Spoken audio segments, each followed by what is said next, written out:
hooked up last time, he didn't legally acknowledge paternity of Luke. He didn't want the financial responsibility. Your sister never pursued child support? Matt asked. She was afraid he'd leave her if she pressed the issue, Bree admitted.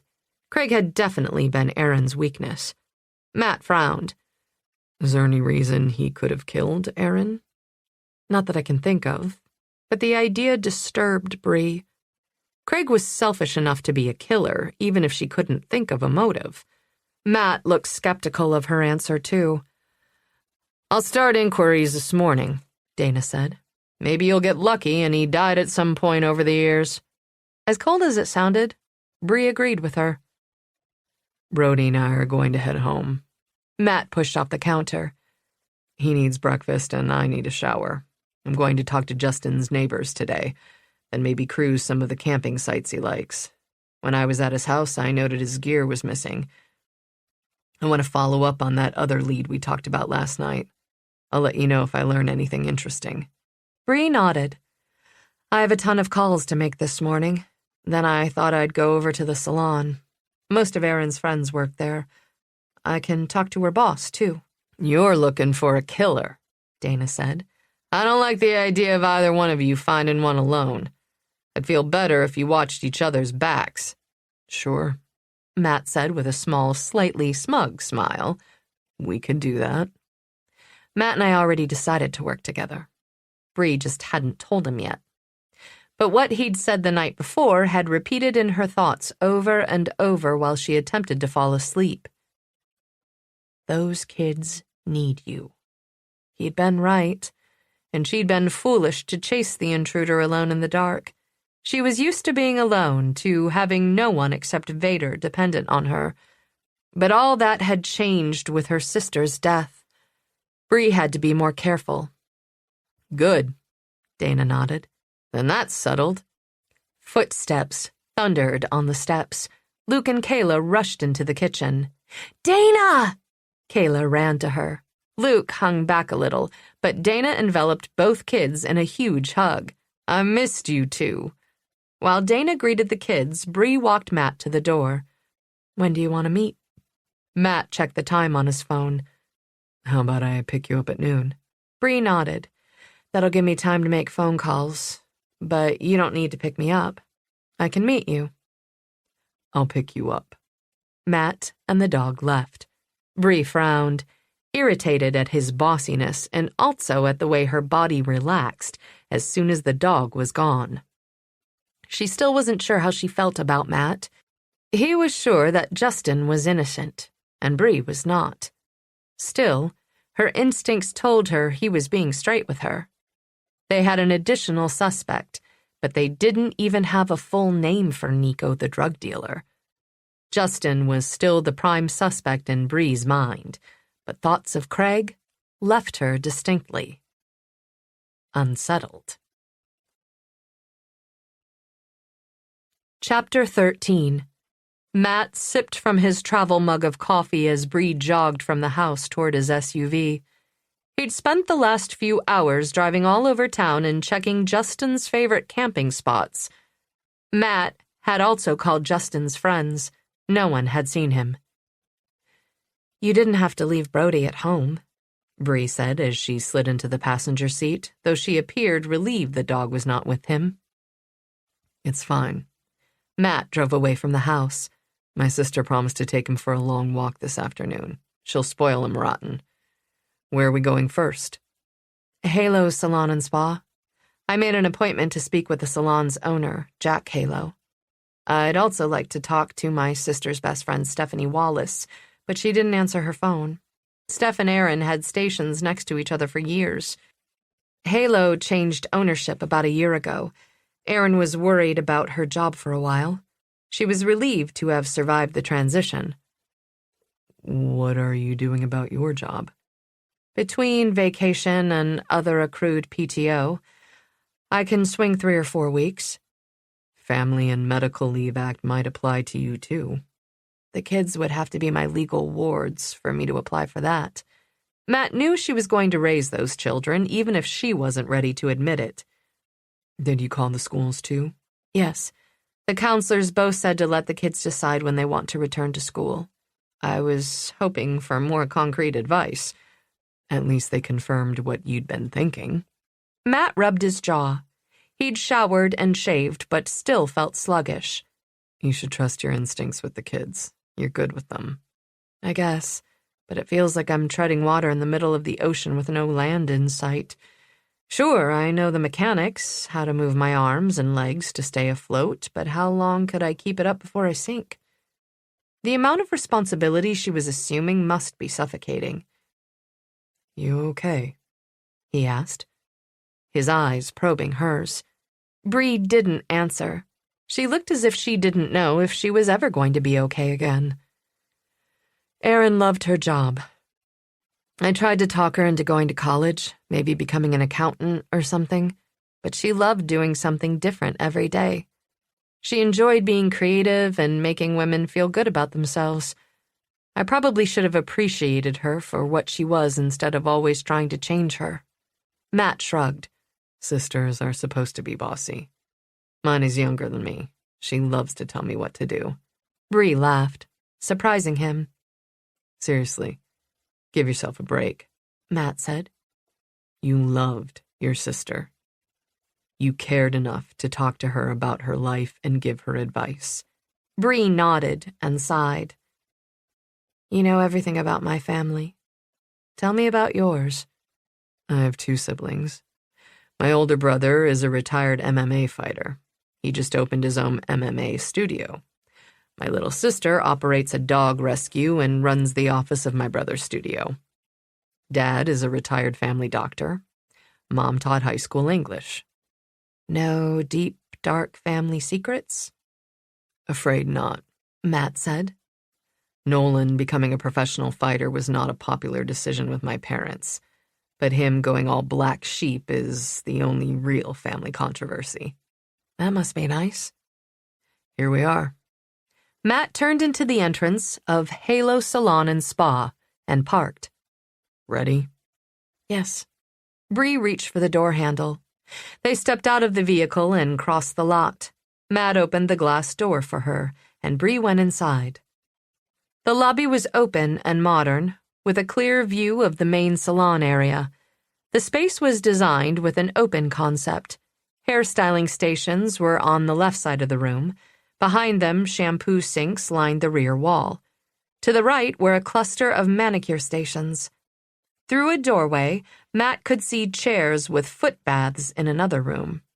In the back wall, there was a doorway on each side that led to the back of the building. In the front of the space, the reception counter divided the lobby from the salon.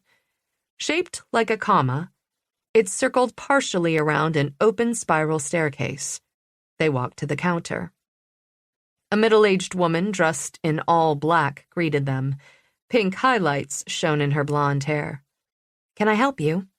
Bree gave her name and introduced Matt. We're here to see Jack Halo. We have an appointment.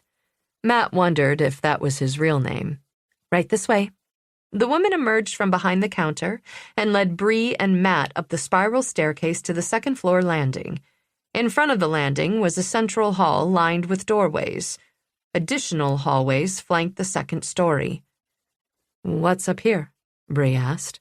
The woman turned left and lowered her voice. Private rooms for facials, massages, and waxing services, and administrative offices. They passed a row of closed doors. The receptionist knocked lightly on a door, then opened it. Sticking her head inside, she said, Jack, Ms. Taggart and Mr. Flynn are here. She stepped aside and Bree and Matt entered the room. A long table covered with drawings dominated the space. A man of about 50 stood next to the table. He set down a pair of trendy red-framed glasses. His snug black t-shirt highlighted his paunch. He wore his silver-streaked hair, slicked back and shiny. He sucked in his gut as he turned to greet them. Bree offered him a hand. Thank you for seeing us. Of course. He walked toward Bree, reaching for her with 2 grabby hands, his fingers curled into hooks. I'm so sorry for your loss. He took both of her hands, pulled her closer, and kissed her cheek. Though clearly not comfortable with the aggressive greeting, Bree accepted the kiss with grace. "We're all heartbroken." Jack released Bree. "Aaron was part of our extended Halo family. "Thank you." Bree stepped back and introduced Matt as a friend. They shook hands. Jack grabbed Matt's elbow and gripped his hand hard like an alpha male wannabe. Matt was 6 inches taller and 50 pounds heavier. The thought of Jack being an alpha anything was laughable. But Matt let him have his illusion, whatever made him talkative. "I was hoping you'd answer a few questions for me," Bree said. "As you can imagine, this has all been such a shock." "We're still not thinking straight." "Of course." Jack wrapped an arm around her shoulders and steered her toward a chair, physically controlling her body and movement as he'd done with Matt. "Please sit." Bree eased into the seat, and Jack went to a mini-fridge. He pulled out a bottle of water. She pointed toward the drawings on the table. "What are these?" Jack twisted off the cap of the water bottle and offered it to her. "We're going to renovate the downstairs. These are some initial concepts I drew up." Bree took the bottle. Matt scanned the drawings. Jack had talent. His plans were modern and sleek with plenty of gray and white. Instead of sitting at the table, Matt crossed his arms and leaned against the wall. Jack wanted to talk to Bree, so Matt would let her run the interview. "Now how can I help you?" Jack turned a chair to face Bree and sat. "I'm trying to figure out what happened to my sister." Bree sipped the water. Jack reached for Bree's hand and patted it. "What happened to Erin is horrible. I can't imagine. She was so normal. Not the sort of person you expect to be murdered." Bree blinked at the word murdered. With a quick shake of her head, she cleared her throat. "Erin worked for you for a long time." "She's worked for the salon for 10 years, Jack said. "But I only bought Halo last year." "Her clients loved her." "For the most part." Jack's voice went vague. "But she was acting different lately." Bree waited for him to elaborate. Jack wanted to talk, but something was holding him back. "Was her job performance affected?" Bree prompted. "Erin was a model employee for the first 11 months she worked for me. Reliable, never late. She only called out if one of the kids was sick." Jack enveloped Bree's hand between his own. Bree raised a brow, but didn't jerk away. "I'm sensing a but." Jack looked away for a few seconds, his brows lowering. "She seemed distracted the last few weeks. She was late twice. She left her station to take personal calls, which is against company policy. I had to reprimand her." Annoyance creased his forehead. "Her ex came here, demanding to talk to her when she was in the middle of a blowout." "Justin was here?" Bree clarified. "Yes." Jack nodded. "They argued. He got loud and very emotional." "Did you hear what they argued about?" Bree asked. "No. At my suggestion, they took their conversation out into the parking lot." Jack released Bree's hand and sat back.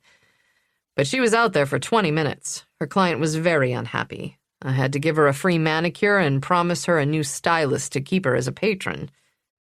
He shook his head. "Erin and I had a long talk after that.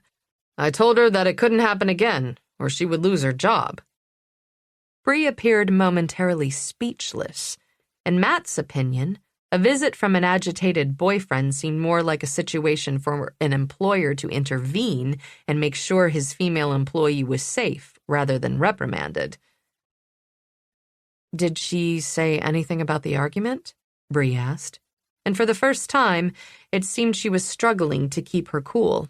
"No, and I didn't ask.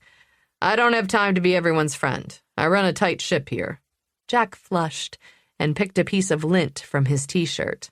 "We have policies. I have over 50 employees. I can't make exceptions." "Can't or won't?" Bree's jaw grated, as if she was trying to control her temper. Her visible response was exactly why it was hard to investigate a case that hit too close to home. But the important thing was to get Jack talking, not win an argument with him or make him see that he was a jerk. Of course, Matt stepped in. It must be hard. These young people, Jack shook his head, they have no work ethic. Give them an inch and they take 10 miles. Anger sparked in Bree's eyes like a solar flare. Matt cleared his throat. Do you remember what day this happened? Yes, Jack said. The deputy asked the same question, so I looked it up for him. I filed a reprimand in Aaron's personnel file last Friday. He opened a file on the table and showed it to Bree.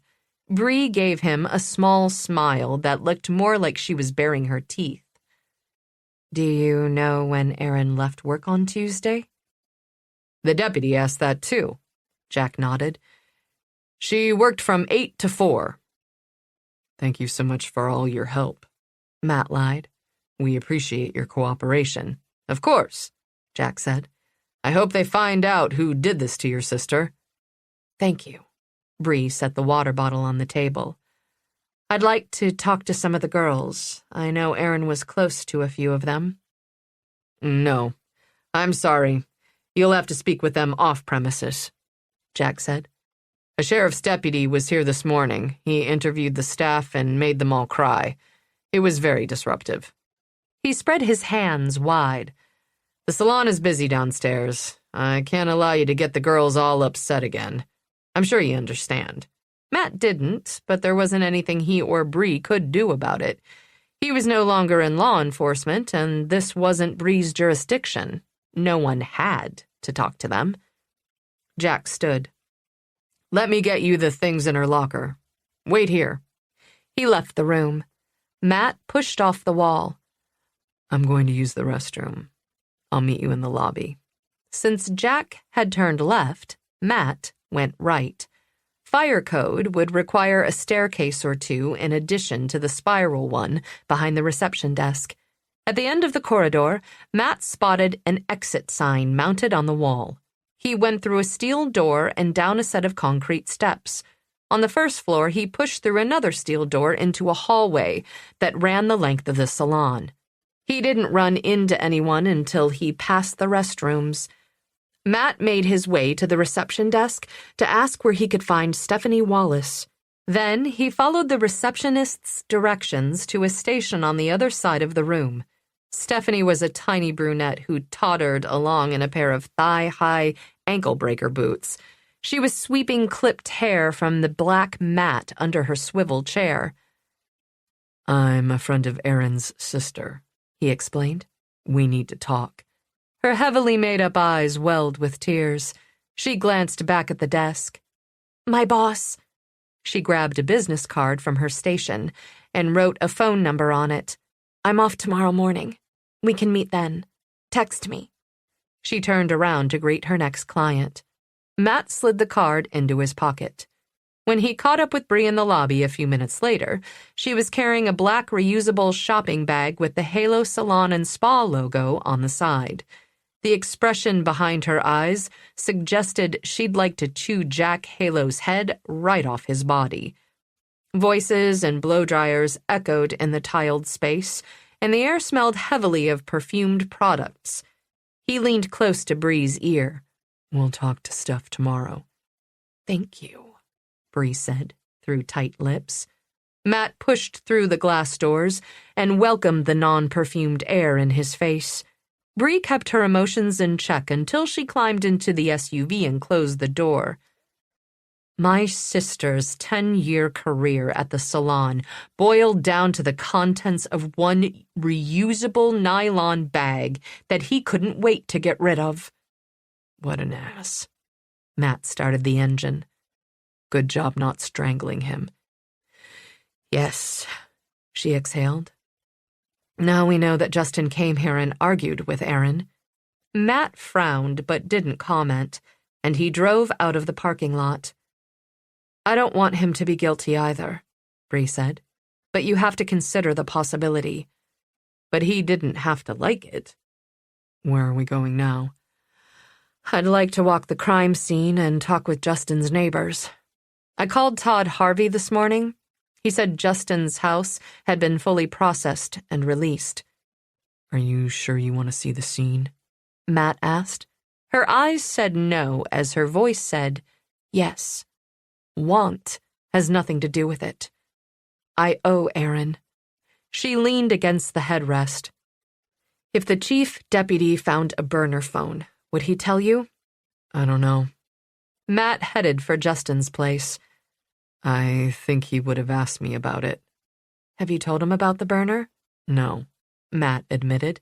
Why not? I'm not sure I fully trust Todd. Are you sure that's the reason? Or did you not tell him because it makes Justin look even guiltier? Matt didn't respond, but the answer was maybe. Bree exhaled. It could be an important lead, and we don't know what the sheriff's department has in terms of evidence at this point. You're right. I'll tell him. I want to touch base with him later today anyway. But Matt was hoping by the end of today, he would also be able to give the chief deputy evidence that pointed at a different suspect. They drove the rest of the way in silence. Matt parked at the curb in front of the house. He got out of the SUV, reached into his pocket, and pulled out the key. Bree stood on the front walkway, staring up at the front door. Are you sure you want to go inside? Matt asked. Bree nodded. But I'd like to walk the outside of the property first.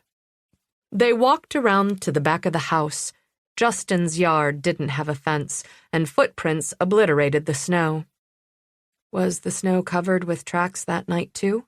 She asked, scanning the yard. Yes. The storm was the week before, and there are a lot of kids in this neighborhood. Matt gestured toward the glass door. The slider was open. Did Justin leave that way?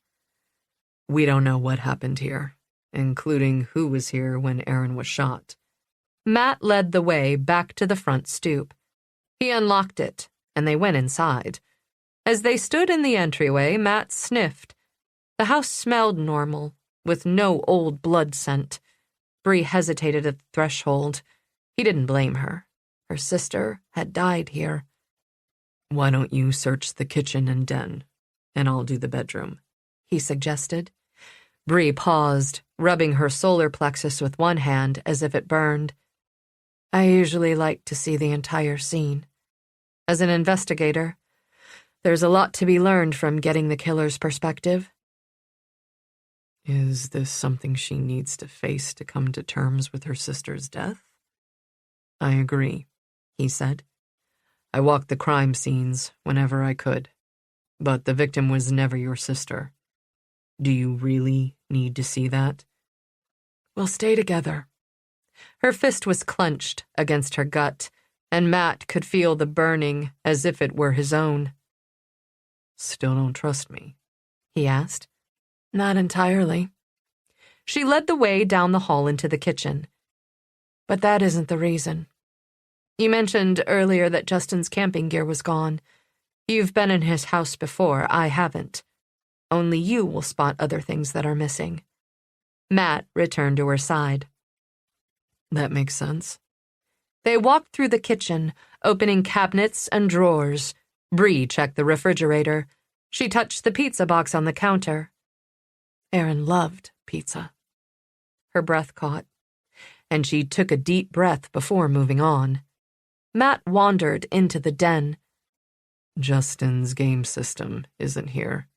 Bree walked over to stand next to him. He pointed to a dust-free rectangle on the table under the TV. Everything else seems the same in this room.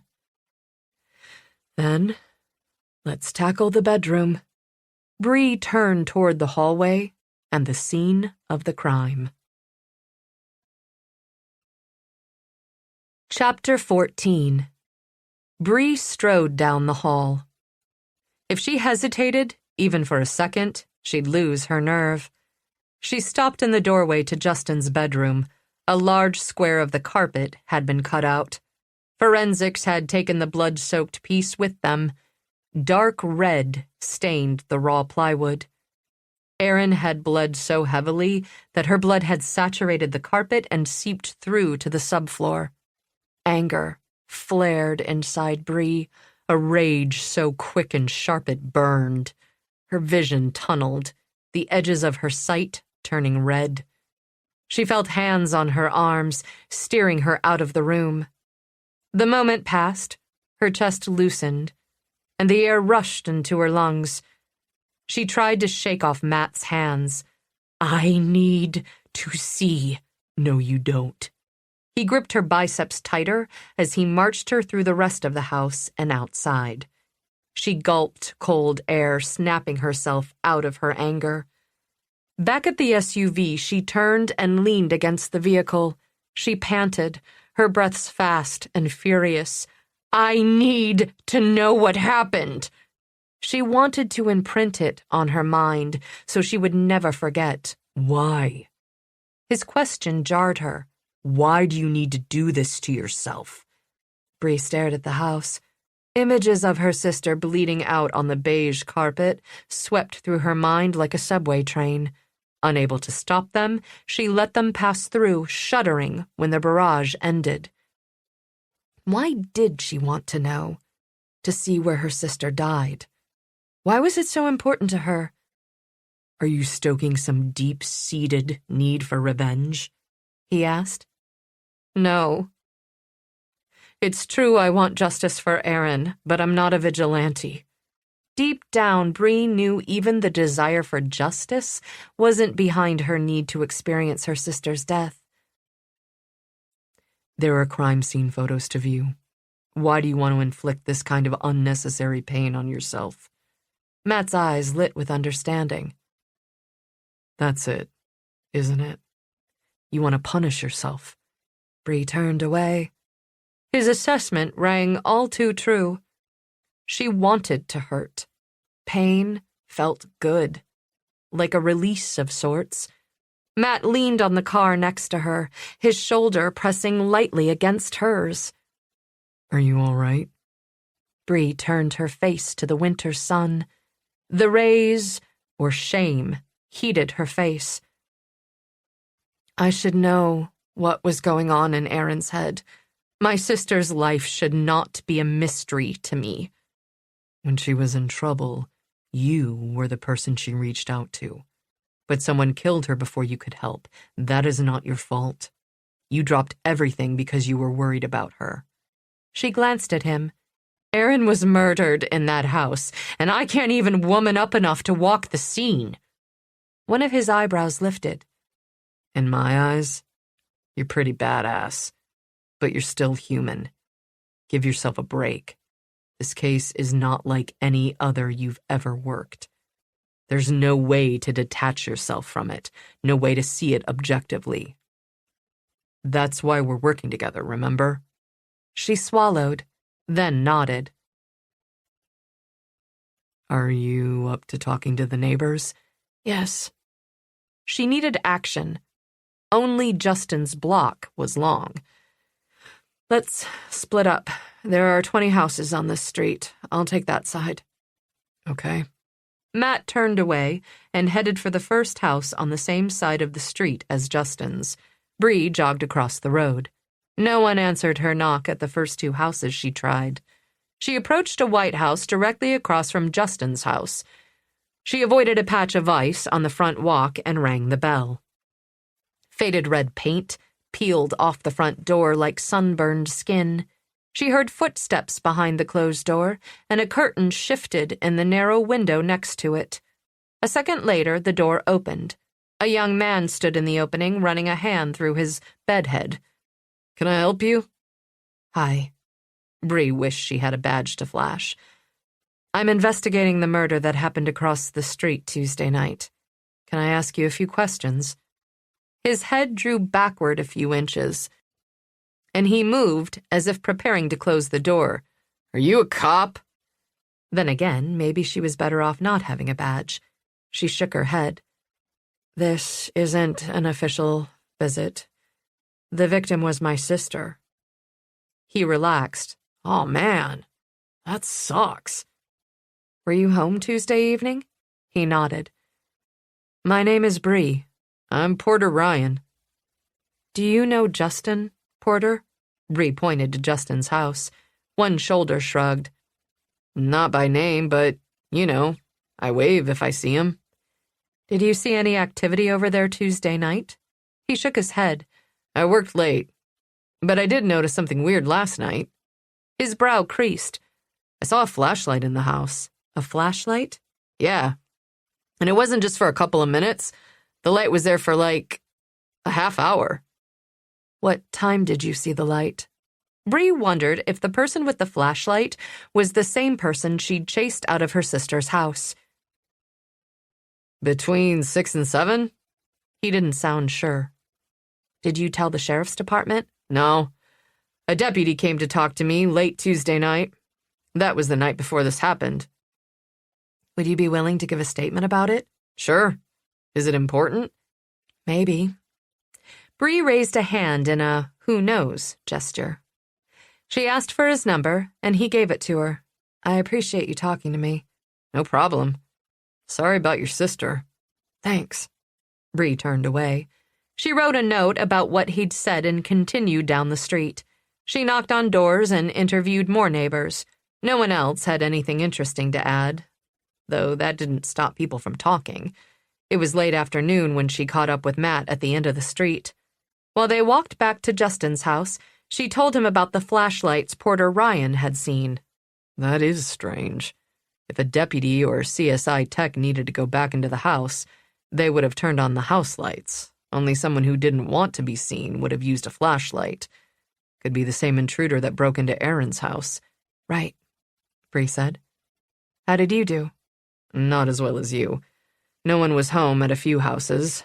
The woman next door thought she heard a car backfire somewhere around 8 o'clock, give or take a half hour. Something she said she'd already told the sheriff's department. What do we do now? She stopped next to his SUV. I'd like to know who was in the house and why. Me too. Matt stared at the house. You up for a stakeout? Yes. It's 4 o'clock. Porter said the lights didn't appear until 6 or 7. Let's grab food and come back. Matt walked around the front of his vehicle and opened the door. Bree slid into the passenger seat. They drove to a deli, used the restrooms, and bought coffee and sandwiches. It was dark when Matt parked down the street from Justin's house. They ate while they watched the house. He called his sister and asked her to feed Brody. Not wanting to need another bathroom break, Bree limited herself to a few sips of coffee. The quiet in the SUV felt comfortable as they watched and waited until lights flickered in Justin's front window. Go time. Matt set his coffee in the console cup holder. She checked the time on her phone. 6:30. That's ballsy. Matt leaned across the seat and opened his glove compartment. He took out a big black mag light, then found a smaller version in the console. People are still coming home from work. Someone experienced in B&Es would wait until the neighborhood quieted down. Yes, my intruder waited until we were all asleep, but he knows no one is home here. Since Matt wasn't armed and a heavy metal flashlight was an excellent weapon, Bree took the small light. They slid out of the SUV and jogged down the dark street. You have a key, Bree said. You take the front door. He probably went in the back and left it unlocked. Bree angled toward the side yard. I don't like splitting up. I don't like that you're not armed. Bree drew her weapon. You want my backup piece? No. She sighed. We still need to cover both exits. Grumbling, Matt headed for the front door. Bree crept to the slider. Putting her shoulder to the house, she peered around the doorframe. She saw no flashlight beam cutting through the darkness inside. Was he in the bedroom? Or had he heard them? She could see straight down the hall. The front door opened, and Matt's big frame appeared.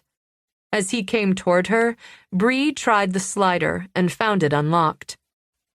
She eased the door open and slipped inside. Neither of them used their flashlights.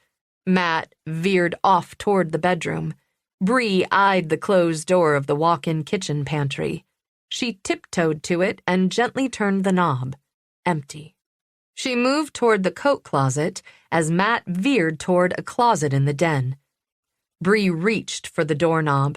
The door flew open. A hooded figure rushed from the closet and ran straight into her. Chapter 15. Bree landed flat on her back on the carpet. The impact sent the air whooshing from her lungs, and the person she'd collided with stumbled from the impact. "Hey!" Matt lunged toward them. The intruder regained his footing and leaped toward the sliding glass doors. As he jumped over Bree's body, she kicked out, sweeping his feet out from under him. The intruder face-planted on the carpet. Bree was on his back before Matt could cross the room. By the time he reached her, seconds later, she had one knee in the intruder's lower back and his arm chicken-winged behind him. His face was pressed into the carpet. "Need help?" Matt asked over her shoulder. "Nah." Gritting her teeth, Bree leaned forward. "I've got him." He was not getting away. Matt pulled out his phone and called the sheriff's department. He shoved his phone back into his pocket 30 seconds later. "The deputy is on his way." "Ow! Ow! Stop!" the intruder cried as she shifted her weight. "That hurts!" Ignoring his protests, Bree asked, "Are you armed?" "No." She began patting the outsides of his pockets. "Is there anything in your pockets that could cut me? Knives, needles, razor?" "No," he said. "Wait. Keys. Do they count?" His voice was high-pitched, his words hurried. Afraid? Is this Aaron's killer? Rage and grief blinded Bree for a few seconds. She closed her eyes, took one deep breath, and opened them again. Training and experience took over, and she resumed searching him for weapons and drugs. She turned the pockets of his jeans inside out. She dropped a set of keys to the floor and tossed a wallet to Matt. The man was lying on top of his jacket pockets. "I'm going to release your arm. You aren't going to move." Okay. He froze as she slowly moved off his back. "Roll over," she ordered. "Spread your arms out at your sides." He did exactly as he was told. The hood dropped off his face. He was in his late 20s, yet acne still covered most of his skin. Thin, sparse facial hair dotted his jaw, looking more like dirt than a beard. The zipper of his jacket was open. Under it, he wore an oversized black t-shirt along with baggy jeans over a pudgy body. Bree climbed to her feet. She rocked from her heels to her toes, unable to remain still, with adrenaline rushing through her veins. Matt opened the wallet. He plucked out the man's driver's license and compared the photo to his face. "His name is Trey White. He's 27. He lives over on Pine Road. That's only a few blocks from here." "Why did you break in here today, Trey?" Bree searched his jacket pockets. "And why did you break into my sister's house last night?" "What?" Trey asked. A piece of fabric fell from his jacket pocket. A pair of black silk thong panties landed on the floor. Her stomach did a sick roll. Had the ME been wrong? Had Aaron been raped? This guy could be a sexual deviant who'd returned to the scene of the crime to collect a trophy from his victim. She took a deep breath through her nose to quell the nausea. "Where did you get these?" Trey's eyes opened wide. "A drawer in the bedroom." "Are you a pervert, Trey?" Matt asked. "I don't have to talk to you." Trey's protest sounded weak. "Maybe you saw her through the window and couldn't resist," Matt suggested. "It's understandable. She was a beautiful woman. Beautiful women are never interested in you, are they? Does that make you angry? Angry enough to kill her?" Trey licked his lips. "No. You don't understand. I didn't hurt anyone. I would never—" Matt gestured toward the panties. "It's hard to explain," Trey groaned. Bree rocked back on her heels. She moved her wool coat aside to reveal the gun at her hip. She couldn't whip out her badge, but she wasn't above bluffing. try us. Shit! Are you a cop? Trey didn't need to know Bree was a few hundred miles outside her jurisdiction. Instead of answering, she said, "The sheriff's department is on the way. This is their case." Trey covered his eyes with a hand, and he began to cry. This was not working. He was shutting down. Bree had to change tactics. They didn't need this guy to start screaming for a lawyer. If he was an experienced criminal, he would have already stopped cooperating. She wanted him to talk, and it didn't matter how she accomplished that. If acting like his buddy did the trick, so be it. "Look, Trey." Bree shifted her tone from angry cop to big sister. "You've been here before." He nodded. I couldn't believe she was dead. I needed to sit in the last place she sat, to connect with her again. His gaze landed on the thong, and embarrassment flushed his cheeks. I just wanted something of hers. Trey's gaze shifted from Matt to Bree. When neither responded, he continued. To remember her. "You knew her?" Matt asked. Trey nodded with enthusiasm. I work at the dollar store across from Halo. His gaze shifted to the panties, and his flush faded to a sickly green color, as if he'd only just realized the full scope of what he'd done. Erin came into the store like once a week. I always knew when one of her kids had a project. She was so nice to me, not like most people. Bree's adrenaline abandoned her. She went cold down to her bones. "You broke into this house and stole a pair of a dead woman's, underwear, because she was nice to you?" He blinked away from her gaze. When you put it like that, it sounds pretty bad. "Is that what you were doing at her house last night?" Bree asked. "Trying to get a keepsake?" Trey shook his head. I don't know what you're talking about. I knew this place was empty, and it would be easy enough to pop the sliding door. Matt leaned closer. "Do you do that often?" No, geez, no! Trey stammered. That's how I used to sneak back into my dad's house when I missed curfew when I was a kid. I'm not a criminal. Breaking and entering, burglary, and disturbing a crime scene are all illegal, Bree said. The truth of that finally dawned in the guy's eyes. I'm fucked. You are, Bree agreed. But she wasn't at all sure that he was the same man who'd broken into Erin's house the previous night. A car door closed outside. Matt went to the door and let a deputy in. "This is Trey White," Bree said. "He jumped out of a closet and tried to run away with these." She pointed at the panties. "I'll let him explain." Trey stuttered through an explanation as the deputy handcuffed him, collected his personal effects, and bagged the underwear as evidence. The deputy said to Bree and Matt, "Chief Deputy Harvey wants to see you both in his office." Bree nodded. "All right." After the deputy took Trey away, Bree left Matt to lock the house. She stood on the sidewalk. The air had a frigid snap that bit into her lungs with every inhale. But the scent of smoke in the night was comforting. Someone close by had lit a fire tonight. Someone was living a normal life. Matt joined her a minute later. He scanned her up and down. "Are you banged up?" "No." A few bruises weren't worth mentioning, but weariness slid over her. Had she ever been this tired? "Then let's go talk to Todd." He opened the vehicle door for her. Matt slid behind the wheel and pulled a bottle of water from a recess in the vehicle door. After twisting off the cap, he handed it to her and started the engine. She sipped water as he drove to the sheriff's station.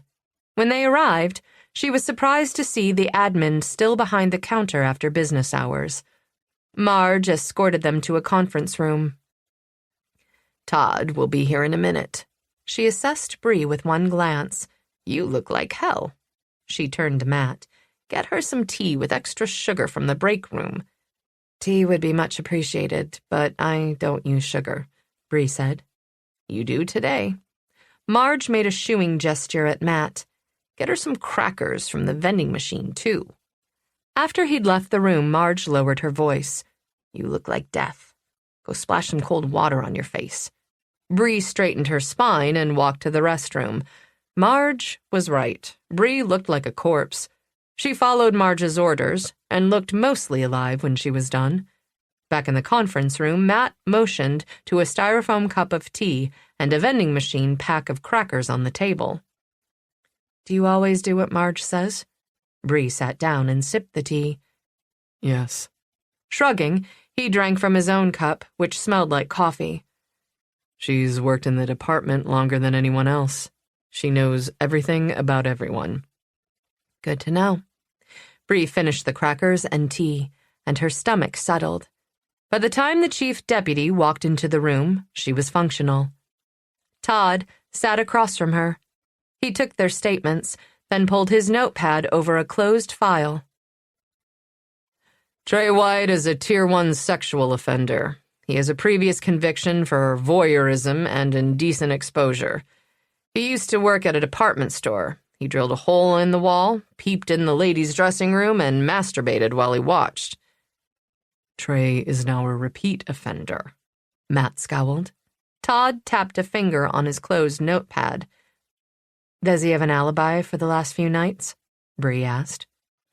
Trey lives alone in the garage apartment of a private residence, Todd said. No one sees him coming or going, but he says he was at work Tuesday night until 9. I sent a deputy to the dollar store to get a copy of their surveillance tapes. He just called. The store's security cameras aren't working, but the manager says Trey was scheduled to close Tuesday evening, and his time card was stamped in at 3 in the afternoon and out at 9:30. Let me guess, Bree said. He worked alone. Yes, Todd nodded, and the last transaction on the register was rung up at 6:44. Trey says he was stocking shelves. The store is never busy at night, so the lack of business wasn't unusual. The alarm was activated at 9:11. My deputy is requesting tapes from the surrounding businesses. If he's telling the truth, he should show up on someone's surveillance feed going in or out of the store. Lacking an alibi isn't enough to make him the killer. Frustration burned in Bree's throat. It isn't, Todd agreed. We'll also compare his DNA and fingerprints to samples pulled from the crime scene, and we're getting a search warrant for his apartment. Something didn't feel right to Bree about Trey being Aaron's killer.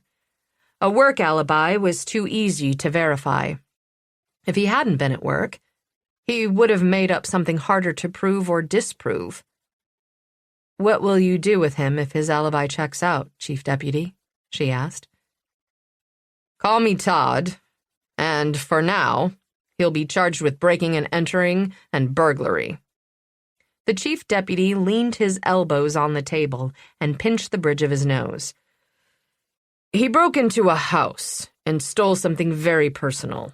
His crime is disturbing, but he has no history of violence. He's still a sex offender, Matt said. True, and he's not going to get off easy. Burglary is a felony charge in New York State. Todd leaned back and scraped a hand across his scalp. Trey doesn't have much money. With his prior convictions, he won't get released without bail, which we're hoping he won't be able to post. He shifted forward, landing on his elbows. You should probably expect more weirdos to make appearances after that story on Channel 15 aired yesterday. What story? Bree asked. I'm sorry, Todd said. They rehashed your whole family history. Bree used her phone to search for the channel's website. She hit play on the video and turned up the volume. The Taggart family has a long history of violence and tragedy, the reporter began. Bree recognized the show she'd turned off when Kayla had been watching TV at Adam's house. The journalist continued. Erin Taggart, the sister of renowned artist Adam Taggart, was killed in the home of her estranged husband Tuesday night. In 1993, Erin and her siblings, Adam and Bree, survived the gruesome murder of their mother by their father. After shooting his wife, their father turned his gun on himself. All 3 children were home at the time of the murder-suicide. In an echo of that decades-old crime, Aaron's estranged husband, Justin Moore, is currently wanted for his wife's murder. Is history repeating itself? Are these murders linked, or simply a case of déjà vu? The reporter interviewed former neighbors and town residents. The video ended with a slideshow of family pictures. Bree's breath hitched at a snapshot of her and Aaron and Adam shortly before their parents' deaths. She would have liked to have seen a normal family, but it wasn't there. Her 8-year-old eyes were haunted even before the killing. The violence had begun long before it imploded that January night. She clicked end. She'd heard enough. Todd cleared his throat. When we gave the media Justin's name as a person of interest, we posted a hotline number. We've had the usual fake confessions and false sightings, but calls to the hotline have increased tenfold since the program aired. People are calling about every white pickup truck they pass, and we've had 37 sightings of Justin in the last 24 hours. The exhaustion that sank into Bree's bones was more than physical.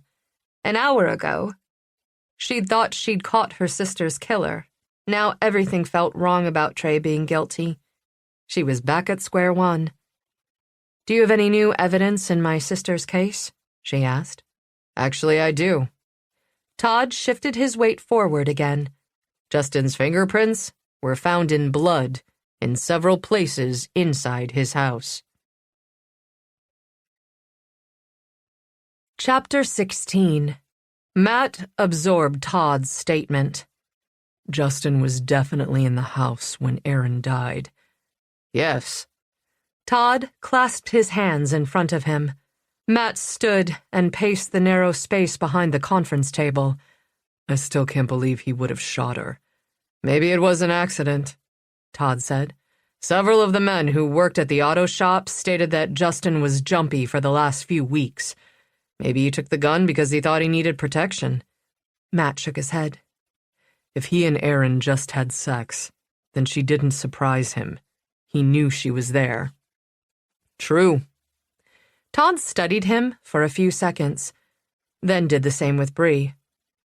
"You're both connected to the case. I cannot allow you to contaminate the chain of evidence in any way."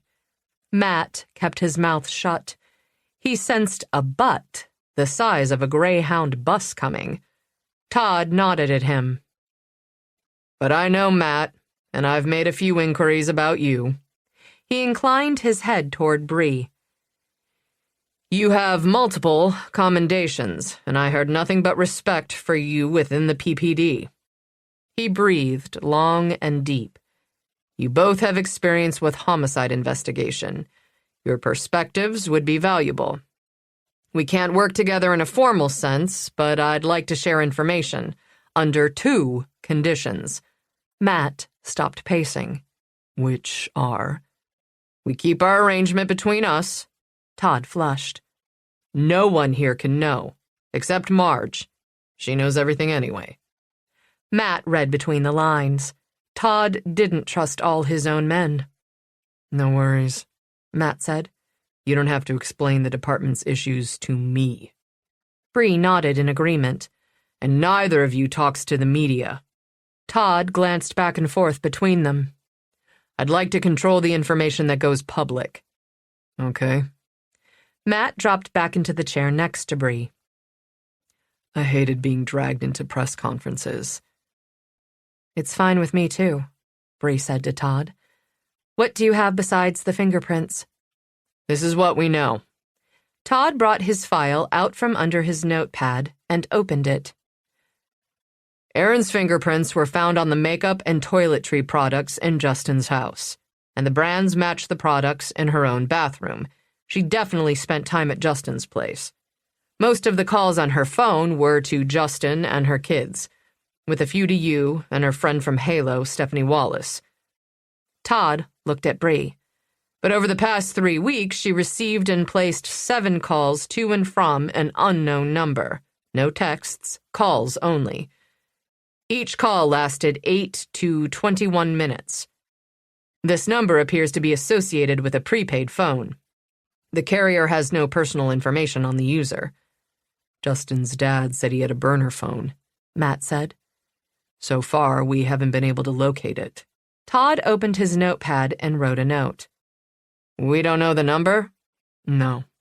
Matt tapped his fingers on the table. Justin had probably only used the burner for calling his drug dealer. Todd lifted his pen. Erin's bank statements show 2 cash withdrawals of $3,000 each over the past 3 weeks. Back in October, she withdrew an additional $4,000. These withdrawals depleted her savings. Her income covered living expenses, and she was diligent about transferring some money into savings each month. But it took her a long time to accumulate that $10,000. Todd tapped the pen on the file. The calls to the prepaid phone are clustered just prior to the withdrawals. It's possible she was giving someone money, either voluntarily or under duress. Can you get more information on this prepaid phone number? Bree asked. I'm working on the warrant, Todd said. That particular provider is not cooperative. Every wireless company had different policies about releasing information to law enforcement. According to my nephew, Bree said. October is around the time Erin bought a shotgun as well. Prior to that, she was very clear that she never wanted to own a firearm. Clearly, she felt threatened, Matt said. I understand the farm is owned by Adam Taggart? Todd asked. Yes, Bree said. Adam pays the insurance and taxes. Todd squinted, his head tilting. Would she have called you for money? No. Bree shook her head. Adam would write her a check with no questions asked. She would go to him if she needed cash. Todd tapped his pen on his pad. Why does your brother own the farm? Bree exhaled. It seemed safer. Erin had a hard time saying no to the men in her life. Todd scribbled on his notepad. So why did she call you on Tuesday evening if it wasn't for money? I don't know, but she sounded scared. Bree's brows furrowed. You heard the message. Maybe someone was blackmailing her, Todd said. Maybe. Bree lifted a shoulder. Did you find anything interesting on Erin's laptop? Nothing, Todd said. Justin's was clean too, except he's been selling personal possessions online.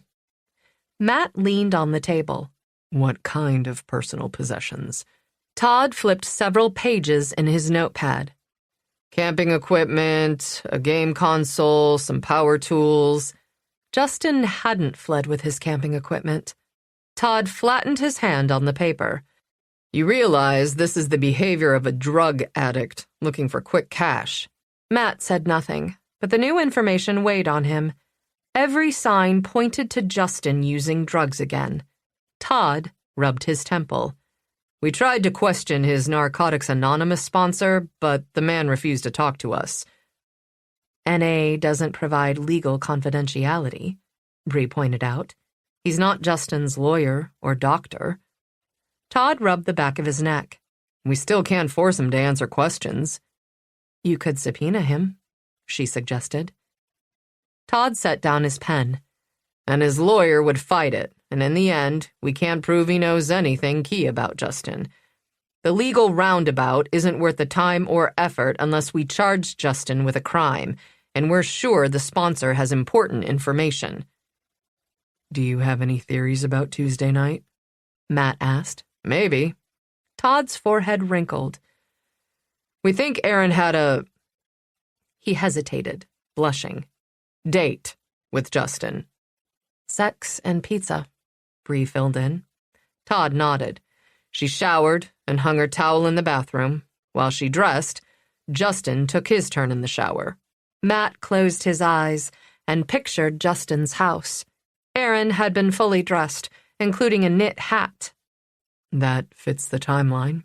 Justin was supposed to go to the NA meeting with me. Maybe someone shot Erin while Justin was in the shower, Bree said. Yes. Matt opened his eyes. Justin heard the shot, ran out of the bathroom, dropped the towel. Matt's mental movie ended in a cliffhanger. Did he chase the killer? Did the killer force him to go with him? Did he run away? If this theory is correct, then that's what we still need to find out. Todd stood. We still have a neighbor we haven't been able to reach for an interview. Please let me know if you make any discoveries. I know you'll be investigating.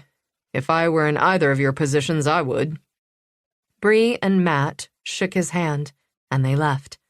The moon shone from a star-dotted sky. In the SUV, Matt started the engine and turned on the steering wheel heater. The vehicle was freezing, and his injured hand appreciated the warmth. You didn't tell him about the kid's father. He didn't ask.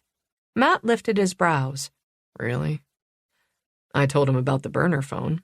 She looked away, her mouth flattening into a stubborn, grim line. Todd would go looking for Craig. When he found him, he'd make contact and tell Craig about Aaron's death. I'd rather let Dana find him quietly and see what he's doing before putting him on notice. What if Craig killed your sister? I can't think of why he would.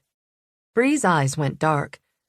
But you'll have to trust me when I say the kids wouldn't be safe with him. He's a grifter. He would use them. That's what Craig does. He uses people. Frustration welled up in Matt. He didn't want to damage his working relationship with Bree. He also didn't want to jeopardize the children's safety. But holding back information on potential suspects from Todd didn't sit right with him either. Promise me you won't tell Todd. Bree's voice tightened to a rasp. I can't do that. Matt couldn't let Justin take the blame for a crime he didn't commit. There is nothing to indicate Craig is in New York.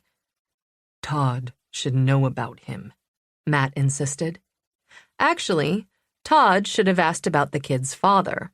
Lack of experience or not, Todd should have thought about all the victims' exes. So now you trust him? Bree's eyes brightened with anger. If she could shoot daggers out of her eyes, he'd be in pieces. Matt shrugged. He didn't have to share today. He did anyway. It feels like he's being straight with us. Bree clamped her mouth shut, and Matt knew she would lie to the Pope to protect those kids. He admired the fierce nature of her loyalty, but not at Justin's expense. Think about it. He glanced at her. She looked spent, but she was also stubborn. Where are we going now? Home. Bree glanced at her phone. I missed dinner, and I want to spend some time with the kids. The balance is going to be hard. No question. Matt drove her back to the farm in silence. He parked in the driveway and pulled the Halo salon bag from behind the seat. Here, you forgot this. Thanks. She reached for the door handle. Why don't you open it here? Don't trust me? He gave her a look. With a resigned sigh, she opened the bag on her lap and began removing items and placing them next to her on the seat. A black zip-up jacket, a black t-shirt, and a small makeup bag. Aaron was required to look perfect and made up while working. Matt picked up the jacket and checked the pockets. Empty. Bree opened the makeup bag and rummaged through it. Mascara, concealer, lipstick. She froze. What is it? Matt asked. Bree opened the bag wider and tilted it so he could see inside. Nestled under the makeup products was a flip phone. It looked like a cheap model without internet connectivity. That's not her regular phone? He asked. No. Aaron has a normal smartphone. These cheap ones are usually burner phones. Yes. Bree handed him the bag. Todd will be able to secure a warrant to get the records from the carrier. I'll drop it off at the sheriff's station. Maybe the phone will implicate someone else and clear Justin. Matt could hope. Talk to you tomorrow. Bree slid out of the truck. After she disappeared inside the house, Matt backed out of the driveway. Chances were high that the information on the phone would make Justin look guiltier. Todd was busy when Matt stopped at the sheriff's station. He left the burner phone with Marge and drove home. Brody greeted him as if he'd been gone for a month. The dog sat and lifted a paw, and Matt scratched his chest. Don't give me those big, sad eyes. I know Katie fed and walked you hours ago. The house felt empty. Matt was used to living alone. Usually he didn't feel lonely, but tonight he was restless. Was it the case that had gotten under his skin? Or Bree? Whatever the reason, he wasn't ready to settle down for the evening. Brody barked at the door, and Matt looked out the window. His sister's van parked next to his SUV. Katie's back. Let's go see her. Matt opened the door, and Brody trotted outside. He sat next to her van until she stepped out and closed the door. Katie leaned over to pet him. "You are such a gentleman." Brody's tail thumped on the driveway. "Let me get Ladybug." Katie let the black and white dog out of the cargo area. The pointer mix jumped up and put her paws on Matt's thighs. He turned his body, forcing all 4 of her feet to the ground. "Sit." Still wriggling, she planted her butt on the driveway. Good girl. He rubbed behind her ears. How did she do? Better. I gated her in the kitchen overnight. No accidents. That's progress. Matt straightened. Ladybug and Brody sniffed noses and wagged their tails. She doesn't bark. When she needs to go outside, she just stares at the door. If I'm not looking, I don't see her. I think if she was on a routine, she'd be fine. Katie smiled. She is so sweet and calm. She would be a great kid's dog. I'll put her in the kennel and take a different dog home for the night. Katie tried to rotate the rescues through her home to spend supervised nights with her 3 dogs. Matt watched Ladybug play bow in front of Brody. I don't want to see her back in the kennel. I'll keep her in the house until you place her. Brody could use the company. Katie walked over and kissed him on the cheek. "Thank you." He grinned. I want to see her placed in a home, too. She's a terrific dog. I walked her before I put her in the car. She should be okay until bedtime. Katie handed him the leash and headed for the kennels. Matt followed her. His phone went off just before they went inside. Todd. Matt stepped away from the barking to answer the call. Tell me how you found the burner, Todd said. Matt explained that Bree had received Aaron's personal possessions from the owner of Halo. You don't know where Aaron got it? Todd asked. No. Okay. Thanks, Todd said. Aaron already had a cell phone. Why would she need a burner? Chapter 17. The house smelled like garlic. Bree took a big whiff, and her stomach rumbled with hunger for the first time in days. In the kitchen, Dana was emptying the dishwasher. Luke and Kayla sat at the kitchen table. Kayla wrote in a spiral notebook. Luke typed on a laptop. Leave it to Dana to breathe some normal into the house. The ordinariness of the scene tore at Bree's heart. Standing in the doorway, she let a wave of grief pass over her. Philadelphia was really the capital of the United States? Luke asked. Yes. Dana removed a spoon from a drawer. From 1790 until 1800, while the Capitol in D.C. was being built. Bree stepped into the room. What was for dinner? Capellini. Dana opened the fridge and took out a huge container. Don't worry, I made plenty. Did you make the sauce from scratch? Bree filled the kettle and set it on the stove. In the pantry, she found a box of tea bags. It was too late for coffee. First of all, it's called gravy. And of course I made it from scratch. Dana sounded offended. The kids and I went to the grocery store. Luke drove. Did you know he has a permit? My driver's test is next month, Luke said. She hadn't. Thank goodness Dana was paying attention to the details. Bree felt uncharacteristically scatterbrained. Kayla looked up from her notepad. We got cupcakes. Chocolate? We waited for you to eat them. What time did Kayla go to bed? Bree glanced at the cow clock on the wall. 9 o'clock. It didn't matter tonight, she decided. Kayla could go to bed whenever she wanted. I love cupcakes. Bree walked to the table. You have to eat your dinner first, Kayla said in a serious voice. Of course. Peering at Luke's laptop, Bree put a hand on his shoulder and squeezed. What you working on? A history paper. He blinked up at her. I want to go to school tomorrow. Okay, Bree said. Luke saved his document, closed the computer, and picked at the edge of a New York Rangers decal on the top. It's gonna be weird. It will be at first. 27 years had passed, but Bree remembered the stares and whispers and isolation with startling clarity. She'd been in a room with 30 other kids, and yet she'd also been completely alone. I think the longer I wait, the weirder it'll be. Luke smoothed the decal back into place. I want to get it over with. Bree nodded. If you want to come home at any time tomorrow, just call me or Dana. Okay, he said. Kayla closed her spiral notebook. I'm going to practice my violin. Am I going to my lesson tomorrow? Bree hesitated. She didn't know what tomorrow would bring. She wanted the kids to be her priority, but she also wanted to catch her sister's killer.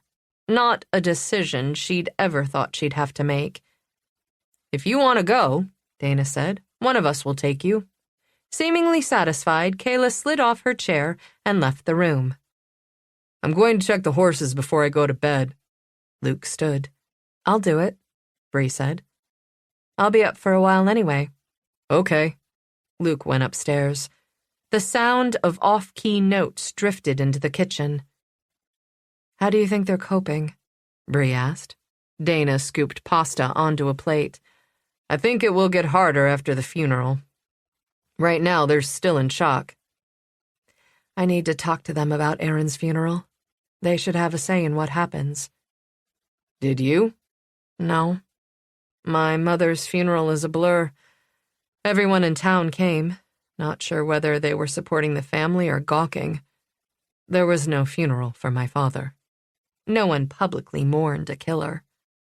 Dana turned to her. You know better than anyone what these kids are going through. Bree nodded. When do you think I should talk to them about the funeral arrangements?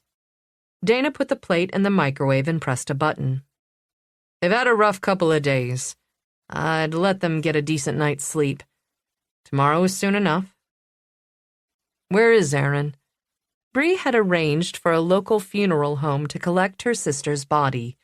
It would take the mortician a day or so to work his magic and make Aaron presentable in case the kids wanted to say goodbye. Bree hadn't been given the option, and she'd resented that.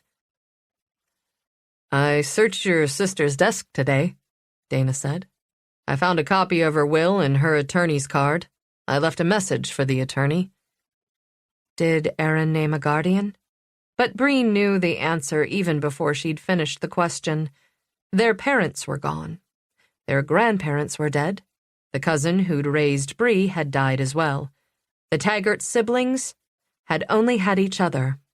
And now there were two. Dana met her eyes with a level gaze. You are their legal guardian, but you already knew that.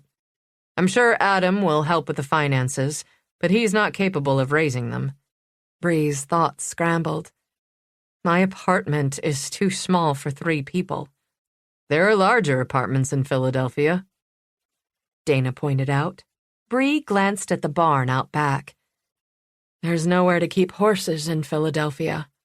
I'm sure there are stables near Fairmount Park, but I imagine they're pricey. The thought of dragging the kids from their home gave Bree indigestion, and she hadn't even eaten yet. I can't do it. I can't take them away from here. Dana didn't say a word as Bree processed the truth that should have been clear since the moment she'd learned her sister had died. I'm moving to Gray's Hollow. Bree watched a mental image of her career careening over a cliff. What will you do for a job? I don't know. I guess I'll see if any of the local PDs are hiring. I don't really want to go back to patrol, but I might not have many options.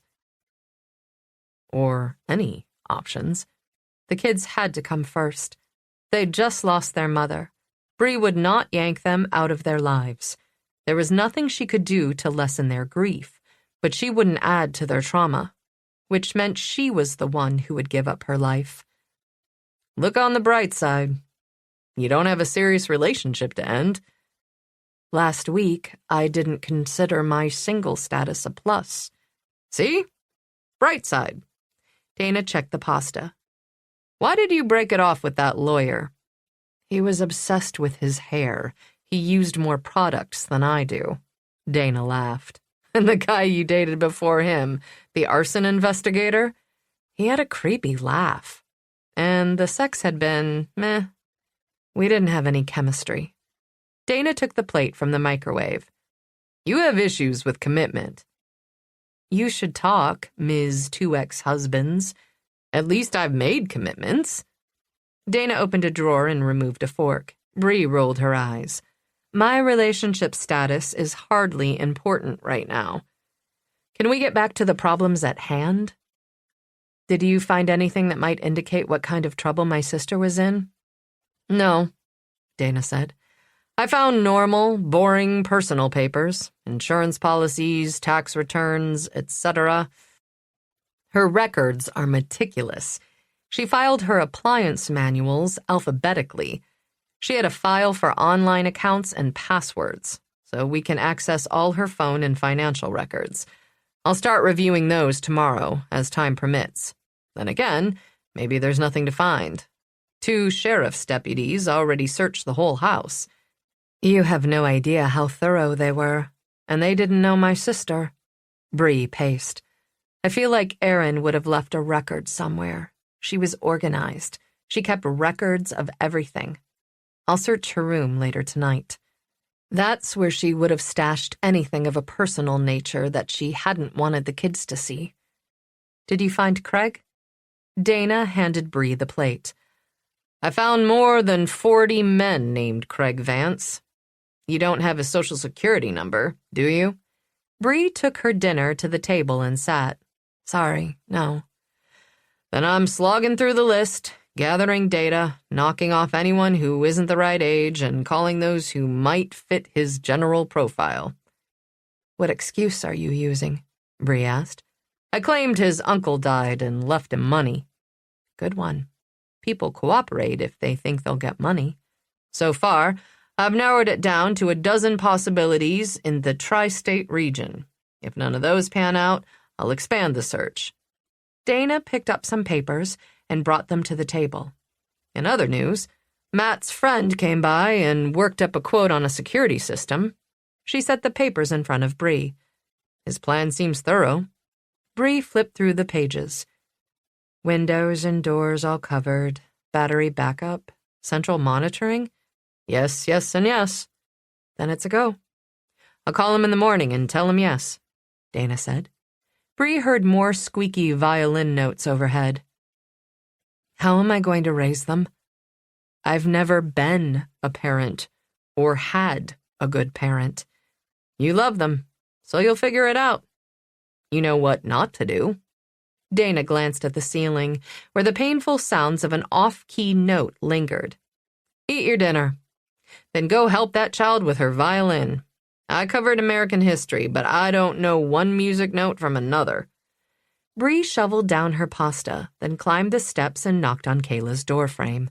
The second she went into the room, the little girl set her violin in its case and sat on the floor next to it. I can't play today. My violin is too sad. It's okay. Bree lowered herself to the floor and crossed her legs. You don't have to. Can you play this? Kayla pointed toward the tune in her music book. Twinkle, twinkle, little star. Sure. Bree picked up the violin, tucked it under her chin, and played the simple melody. Play something else. Bree lowered the violin. Not today. It's been a long time. I'll have to remember some songs. The lie felt uncomfortable on her lips, but Bree had mixed feelings about the violin. Her cousin, with no husband or children of her own, had pushed Bree hard to learn, saying it would boost her math abilities. Practice had been forced and not fun, but then fun hadn't been a part of Cousin Tara's vocabulary.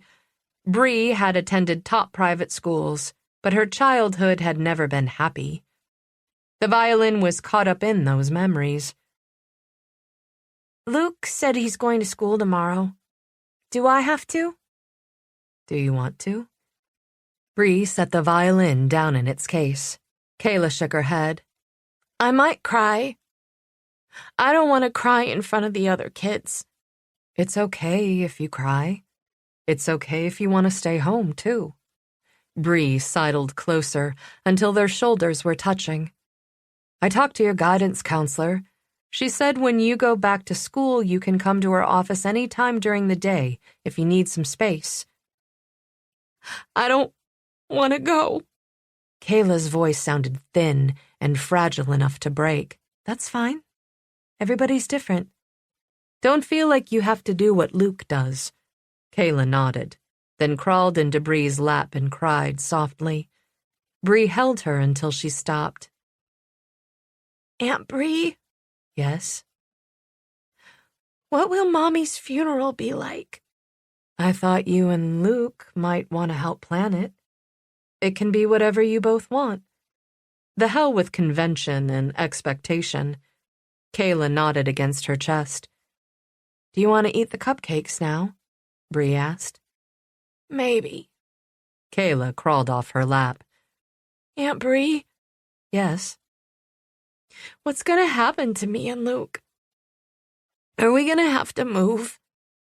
Would you like it better if I moved here? Kayla threw her arms around Bree. Are you? If that's what you want, yes. Bree hugged her back. I'd do anything for you.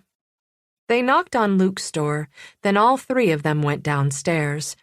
As if by mutual agreement, dessert was quiet. When it was over, Kayla tugged on Dana's hand. Will you watch a movie with me? Of course. Dana followed her from the room. Luke stood. I have to study. Midterms are coming up. You'll let me know if it's too much, Bree asked. Your teachers will give you more time.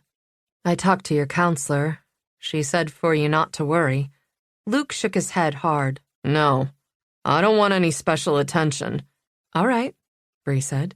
You can change your mind at any time. A tear rolled down his cheek, and he turned away. He looked as if not crying was the most exhausting thing he'd ever done. He hurried from the room, probably seeking privacy before he broke down again. How will he cope at school? How much could or should she protect him? Bree had never felt so useless. She cleared the table, taking comfort in the mindless chores. When she checked on Kayla and Dana, she found them sound asleep on the couch. Suddenly exhausted, Bree double-checked the doors and windows, almost wishing Matt and Brody were in the house. She climbed the steps to her sister's room. The bed was in disarray. Bree hadn't made it that morning, but otherwise the room was tidy. Vader lay in the center of the pillow. Erin had kept important papers in her desk, but personal items would be in her bedroom, away from the kids. Bree went to the closet and began searching. She checked every box, bag, and pocket, but found nothing. The nightstand was full of paperbacks. Bree moved to the dresser. She went through every item of clothing, then removed each drawer to check underneath and behind. Nothing. Maybe there wasn't anything to find. At 10:30, she went downstairs, dressed in a coat and boots, and trudged out to the barn to settle the horses for the night. The animals were quiet as she checked blankets and water buckets. Something scraped behind her, and a shadow fell over the aisle. Bree turned, expecting to see Dana or Luke in the doorway. She froze when she recognized the man watching her. "Hello, Bree," he said. "Craig." Dread landed in Bree's gut like a punch. "What are you doing here?" "Earlier today, someone called my secretary and said I might have inherited money from an uncle.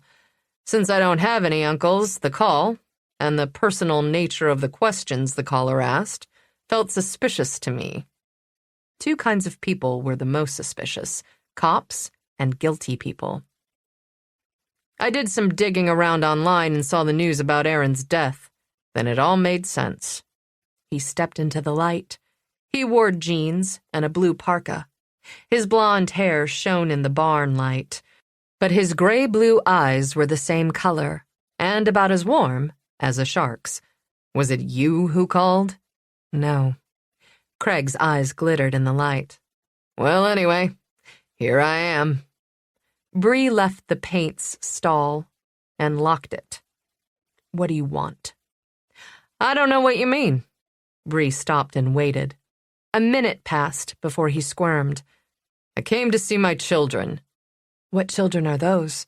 "Luke and Kayla." His face tightened. "You know their names." "Of course I know their names," he snapped. "They don't know you." Bree kept her voice cool, which had always annoyed him. "Don't get nasty." He stopped himself. "I'm sorry. I know I haven't been a good father to the kids in the past, but I'm a new man. I've found God, and He has changed me. Aaron's death is a sign from Him that this is the next step in the new path He has set out for me." Bree could smell Craig's bullshit over the horse manure. "Why are you really here, Craig?" "I want to see Luke and Kayla. I want to be their father." "You're a stranger to both of them." As calm as her voice sounded, inside Bree was freaking out. Craig's voice shifted into his as smooth as 20-year-old Scotch grifter tone. "I intend to rectify that situation." Bree shook her head. "No. They're both upset. They don't need you to upend their lives. They're my children." He stepped toward her. "I came here tonight to give you fair warning." "Warning?" Craig flushed. "I intend to get custody of my children, whether or not you make it easy on them." A good father puts his children's interests first, not his own, Bree pointed out. He leaned close. "They are my children," he repeated. "Aaron is dead. There's no court in the state that won't give me custody of those kids. Unless you're not fit to be a parent." A muscle in the side of his neck twitched. He swallowed and smoothed his features. "I understand that you're angry and grieving. You must miss your sister, and to have her taken from you in such a violent fashion must have been even more shocking. I'll pray for you." Bree said nothing. "I'm a changed man. I'm an ordained minister now." He lifted his chin. She suppressed a snort. "Craig, a minister? Where do you work?" "A small church in Albany." "Barely an hour away." "Did you get that certificate online?" she asked. "Either you allow me to see my children, or I'll have my attorney arrange it." His evasion of her question was her answer. "You'd better do that." Bree would not make it easy for him. Making him jump through legal hoops would give her time. "Tonight's visit was a courtesy. I want the transition to be as smooth as possible for the kids. Apparently, you don't care about their well-being. You'll be hearing from my lawyer. If you change your mind and decide to be reasonable, here's my card." Pulling a business card from his pocket, he flipped it in the air.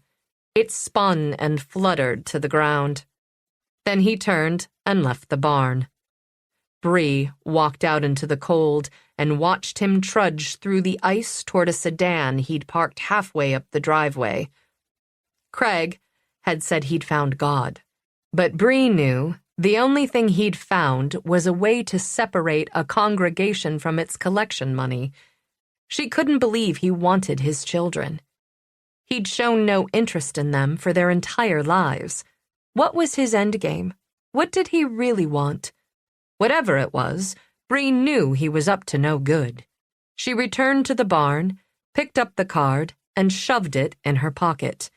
The anger that rose in her chest was more than an hour of yoga could alleviate.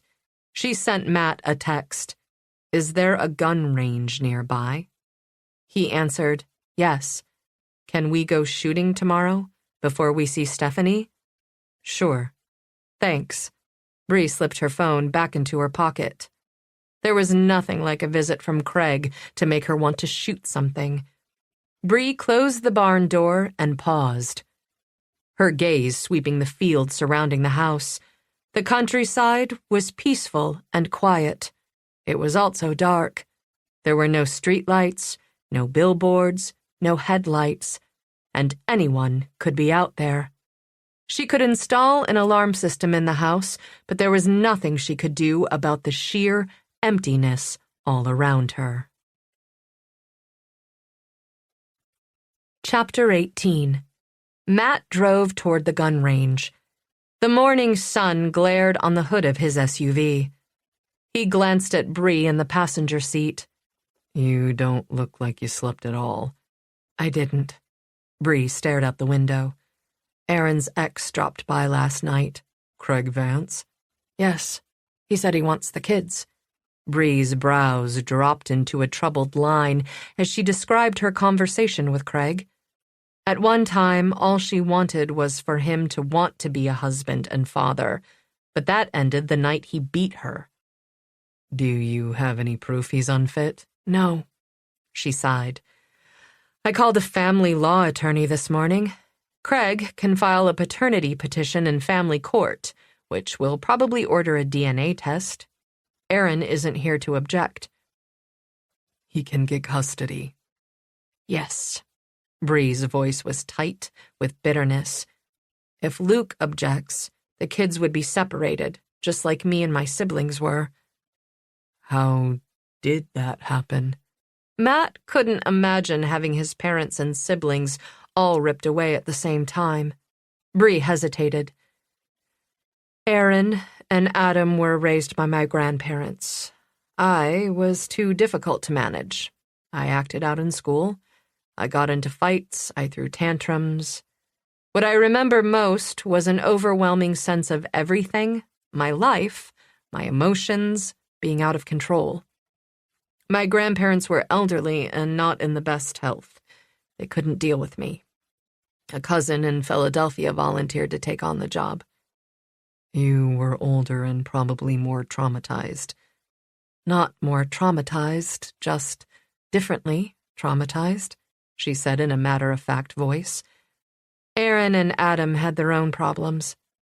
Adam has a hard time making emotional connections. You've seen that. Aaron was the opposite. She had emotional dependency issues, and Craig manipulated her need to be loved." "That's terrible." Matt respected her lack of self-pity. Bree shrugged. "My cousin did the best she could. She made sure I received all the therapy I needed. I went to exclusive private schools. She gave me every advantage she thought was important, but she wasn't a warm person. She didn't realize how much I needed my bond with Aaron and Adam. We understood each other in ways no one else possibly could. After I moved to Philadelphia, we only saw each other on birthdays and major holidays.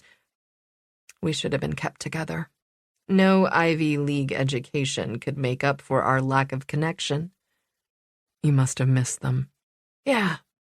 Her voice was wistful. "You went to an Ivy League college?" "Yes. Pre-law at Penn. My cousin was very disappointed in me when I applied to the police academy instead of law school." "But you wanted to be a cop." Bree was quiet for a moment. "I remember the night my parents died more clearly than I'd like. I remember huddling under the back porch.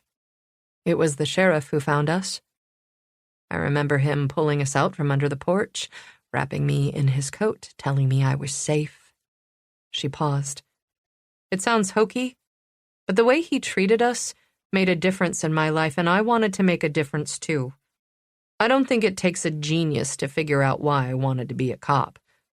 "It's not hokey at all." Matt respected her wanting to give back. Why did you become a deputy? I wanted to help people, and I liked that every day was a new challenge. So, what will you do now? That's a good question. For which Matt had no good answer. If he'd needed money, he probably would have figured it out by now. I still want to train canines. I might start one of my sister's rescues with some basic training. She's too antsy and driven for most households. No long-term goals? Not yet. I spent the first couple of years in denial that my law enforcement career was over. But now that he'd come to accept that fact, he did feel a little aimless. There's no chance you'll be able to go back? No. I can't fire a weapon with my dominant hand, and I'm not even good enough with my left to qualify for concealed carry. Former law enforcement officers could carry concealed as long as they demonstrated proficiency with their weapon. You could go into law enforcement administration, Bree suggested. A desk job? No thanks. The routine would drive me crazy. He pulled into the driveway of the shooting range. He retrieved his gun and ammunition from the safe in the cargo area of the SUV and led the way into the indoor range, which had just opened. Hey, Matt, Carl waved from behind the counter. You have the whole place to yourselves. Pick any stall you want. Thanks. Matt introduced Bree, paid the fee, and walked to the last partitioned stall. He set down his weapon. He was glad the place was empty. He didn't like to run into anyone he knew. Bree set up in the next stall. They both donned ear protection. Matt loaded his weapon. Just for the hell of it, he picked it up with his right hand first and pointed at the paper target 25 yards downrange. But he couldn't even squeeze the trigger. Damn cold weather. With a frustrated exhale, he gripped the gun in his left hand and aimed at the target. He fired 6 shots, lowered the gun, and pushed the button to reel in the target. Hey, you're getting better, Carl called out. Matt wished Carl had something else to do, but he was right. 5 of Matt's shots had actually pierced the center mass of the man-shaped image printed on the paper. 1 shot hit the man's shape just outside of center mass, in the belly. During the first year after the shooting, he'd had 3 surgeries on his hand. The following year had been full of rehab. He'd endured 3 physical therapy sessions a week. He'd stretched and strengthened through excruciating pain and progress that felt as slow as the movement of glaciers. It hadn't been until the 3rd year that he'd really faced facts. He would never regain full use of his right hand. He could manage most large motor functions. He could pick things up and put them down, so to speak, but his fine motor skills had reached their limit. Matt had spent a few months being depressed. Then, he'd started coming to the range and working on his left-hand accuracy. In the past 6 months, he'd made significant improvement. He glanced at Bree in the next stall. She was shooting the absolute hell out of her target. He sent his target downrange again, increasing the distance. As a deputy, he drilled in offhand shooting at close range, but his accuracy dropped off at longer distances. He fired nearly 50 bullets, inspecting and replacing the target as necessary. Matt emptied his magazine, then reeled in the target for the last time.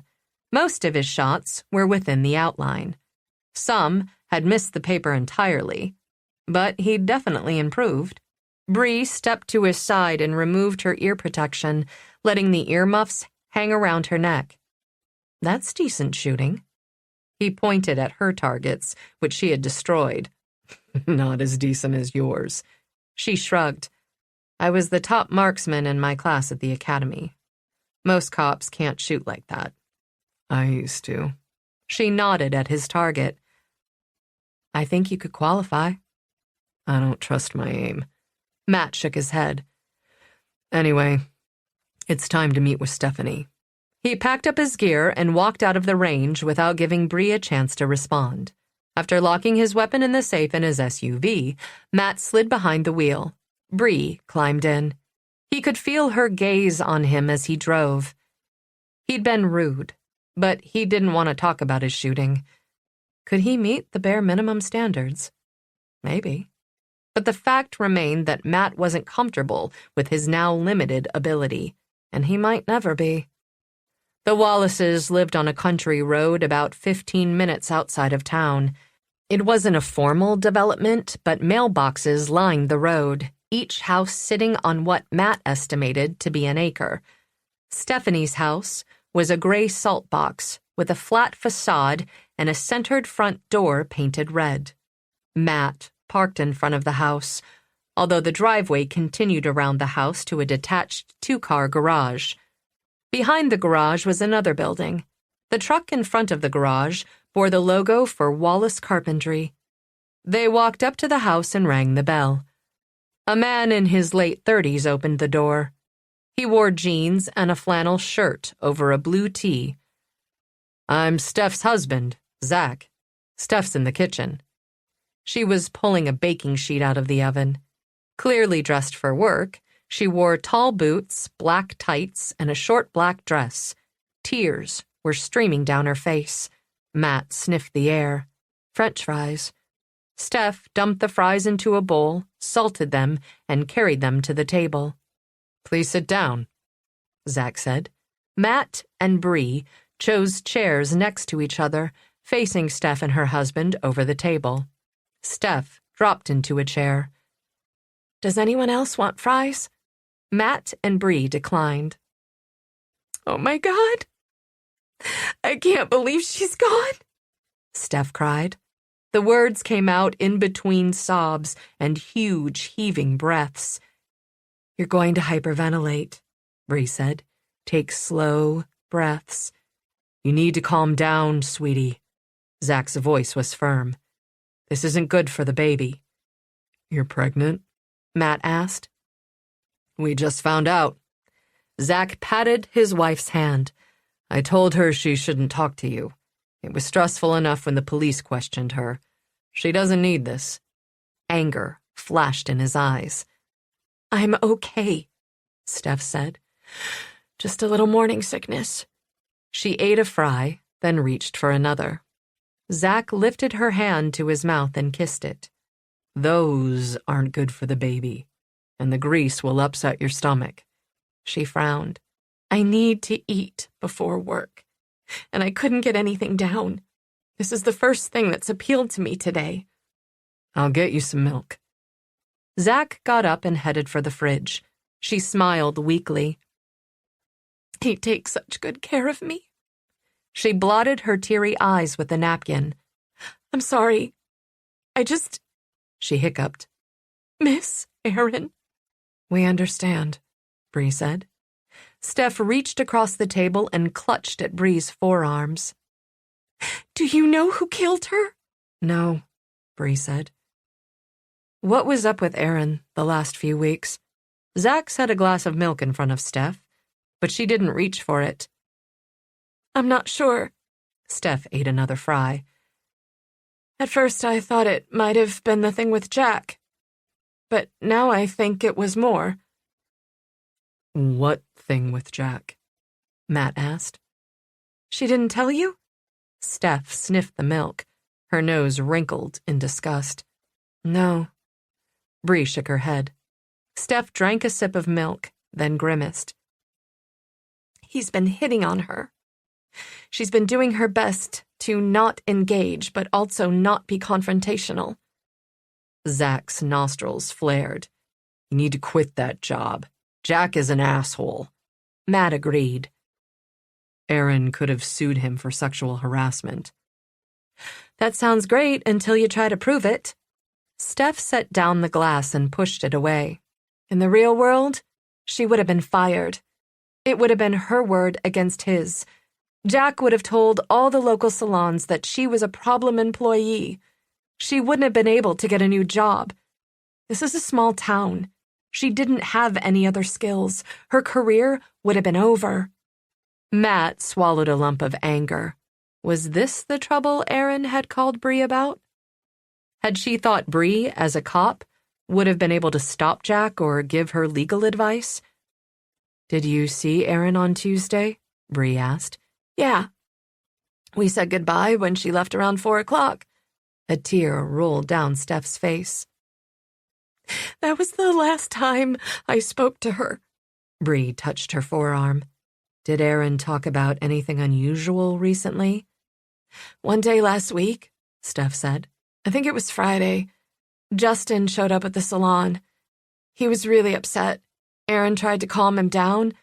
Jack made them go out into the parking lot, and then he wrote her up for leaving her station. I think he wanted to use the reprimand as leverage to make her sleep with him. Has he done this before? Bree asked. Sexual predators were typically repeat offenders. Steph lifted a palm. I heard he's pressured other girls, but not me. He knows Zach is very protective. Damn straight. Anger flushed Zach's face. He punched his palm. He knows better. Do you know when Jack started hitting on Aaron? Matt asked. After she split up with Justin, he only targets girls without husbands or boyfriends. Steph bit into another fry. He doesn't want to piss off someone who can kick his ass, Zach grumbled. He pushed the glass of milk toward his wife. Looking at it, Steph covered her mouth and bolted from the kitchen.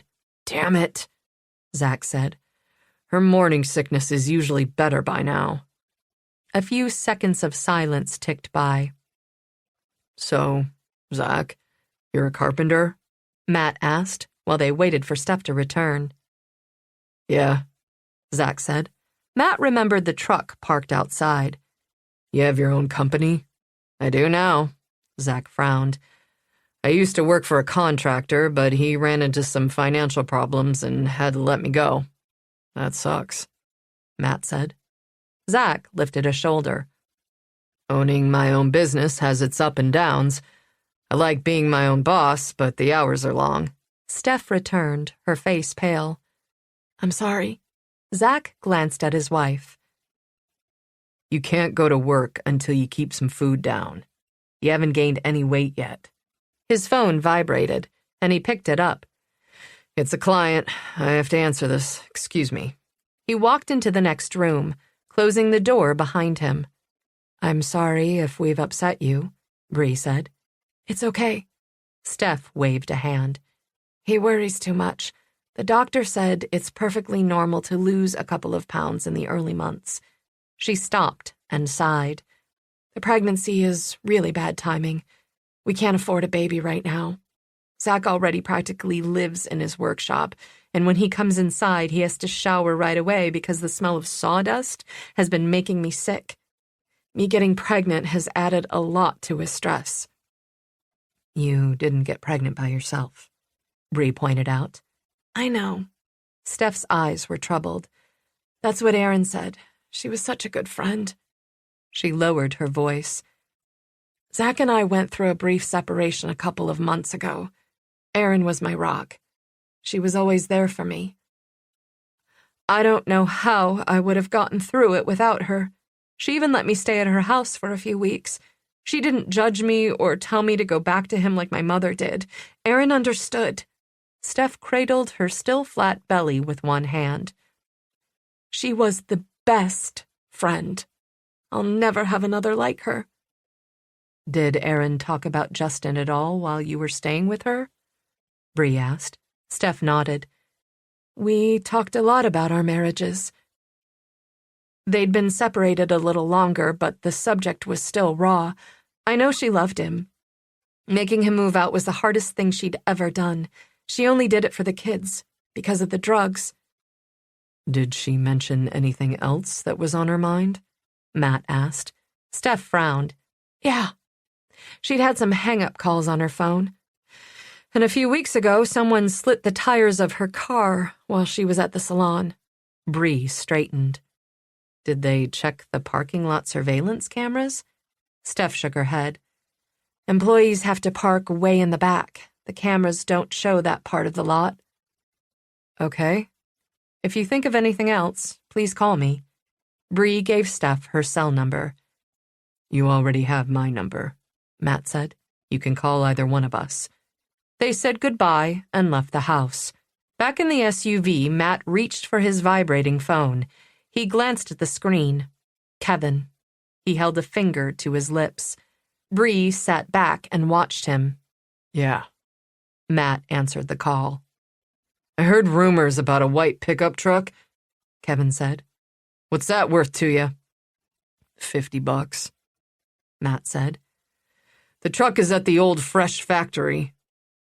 I'll pay you the extra $50 when you set up the meeting with Nico. If Matt gave Kevin more money, the CI would disappear to party for another couple of days. You're an asshole. The call went dead. Matt lowered the phone and stared at it. Could this be their first big break? Bree straightened in the passenger seat. What? That was an old CI. I asked him to keep an ear out for news of Justin's whereabouts or Aaron's vehicle. He says there's a white pickup at the old beverage factory. Good lead. Bree clicked her seatbelt, then sat back. Matt started the engine and put the SUV in drive. He pulled a TV-style U-turn on the main road, squealing tires and all. Then he punched the gas pedal.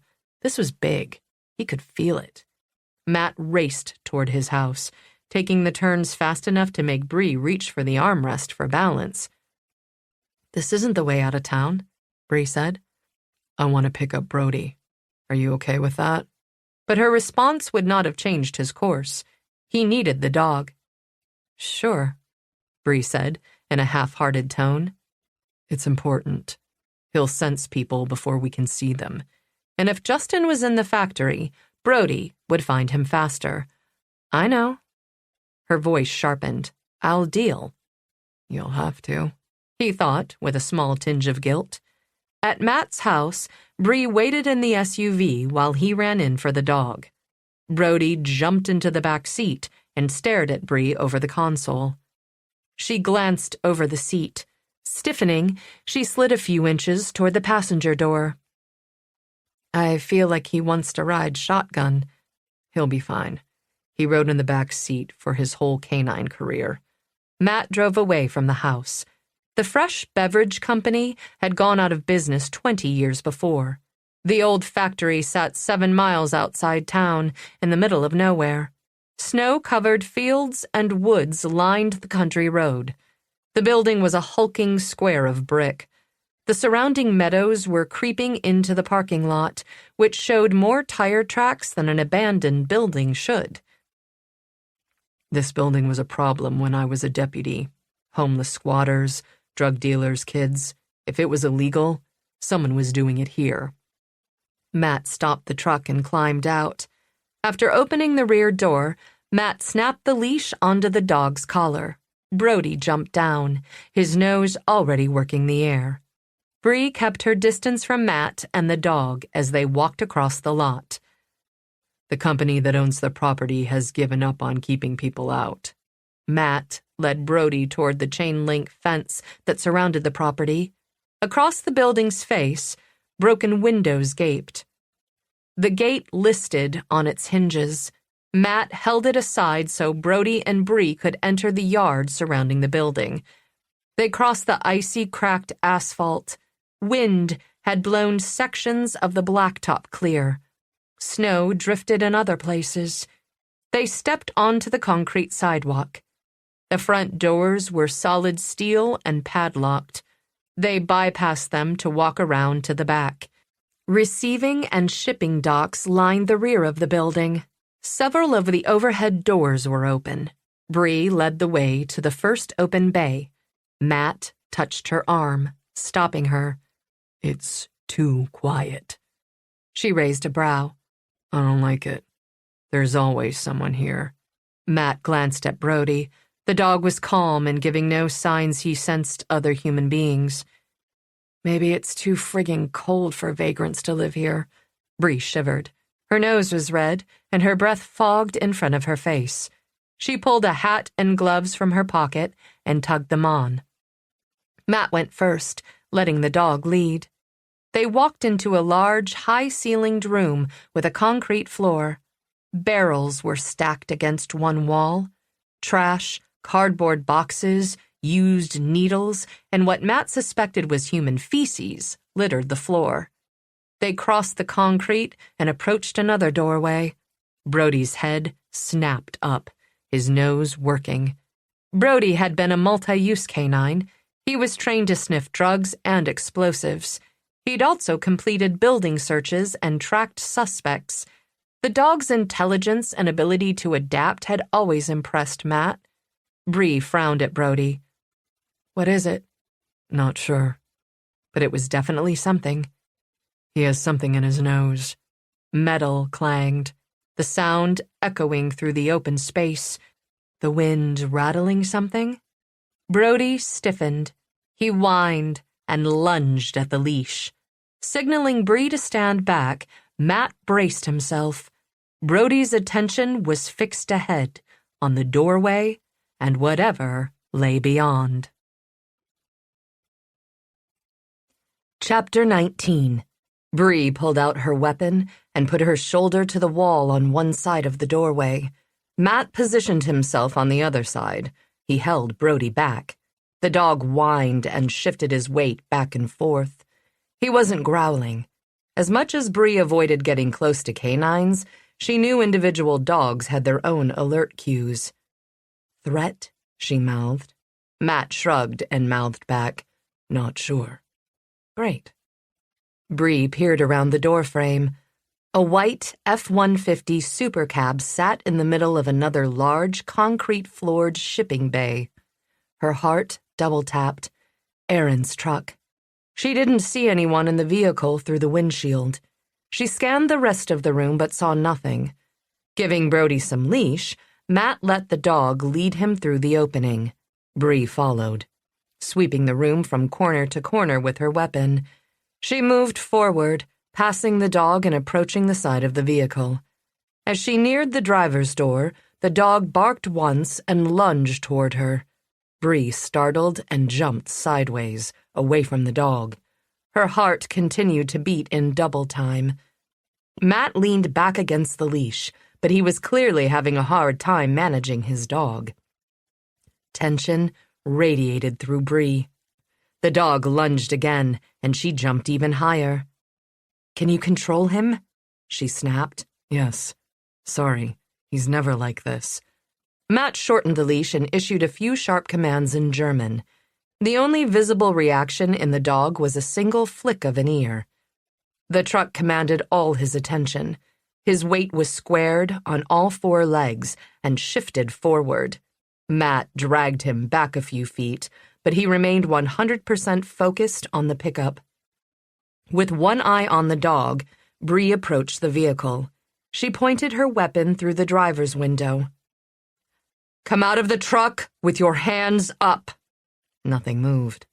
She rose onto her toes and scanned the interior of the vehicle, front and back. She expected to see a body inside, maybe Justin's, but the cab was empty. Looking closer, she noticed dark red stains streaking the dashboard, steering wheel, and driver's seat. "What do you see?" Matt asked. "Blood." Matt was at her side in 2 seconds. Brody stood on his hind legs, scratching at the truck's door, his nose working. He huffed. His mouth opened as if he were tasting the air. On instinct, Bree moved away from the dog. "I'm sorry he's freaking out." Matt grabbed the dog's collar and pulled him back. Bree moved to the other side of the vehicle. "Not your fault. I'm sorry I snapped before. I need to work through my fear of dogs." With the truck between her and the dog, Bree took 3 deep breaths, concentrating on exhaling slowly to lower her heart rate.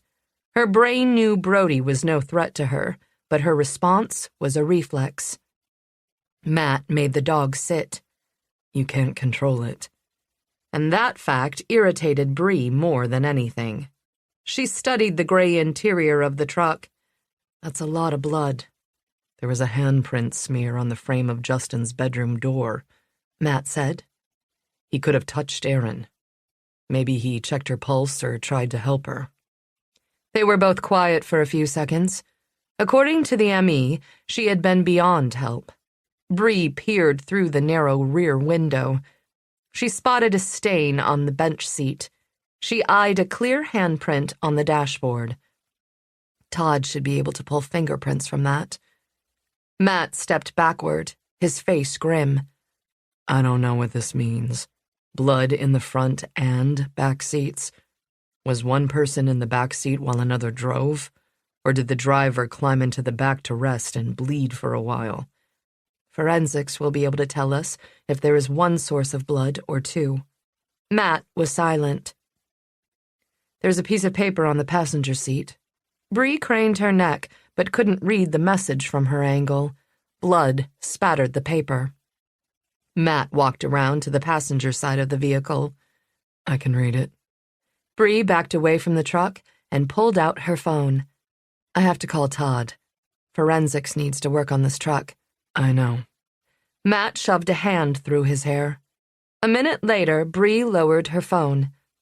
Todd's on his way. ETA is 10 minutes. I can't justify opening the truck door. No, Bree said.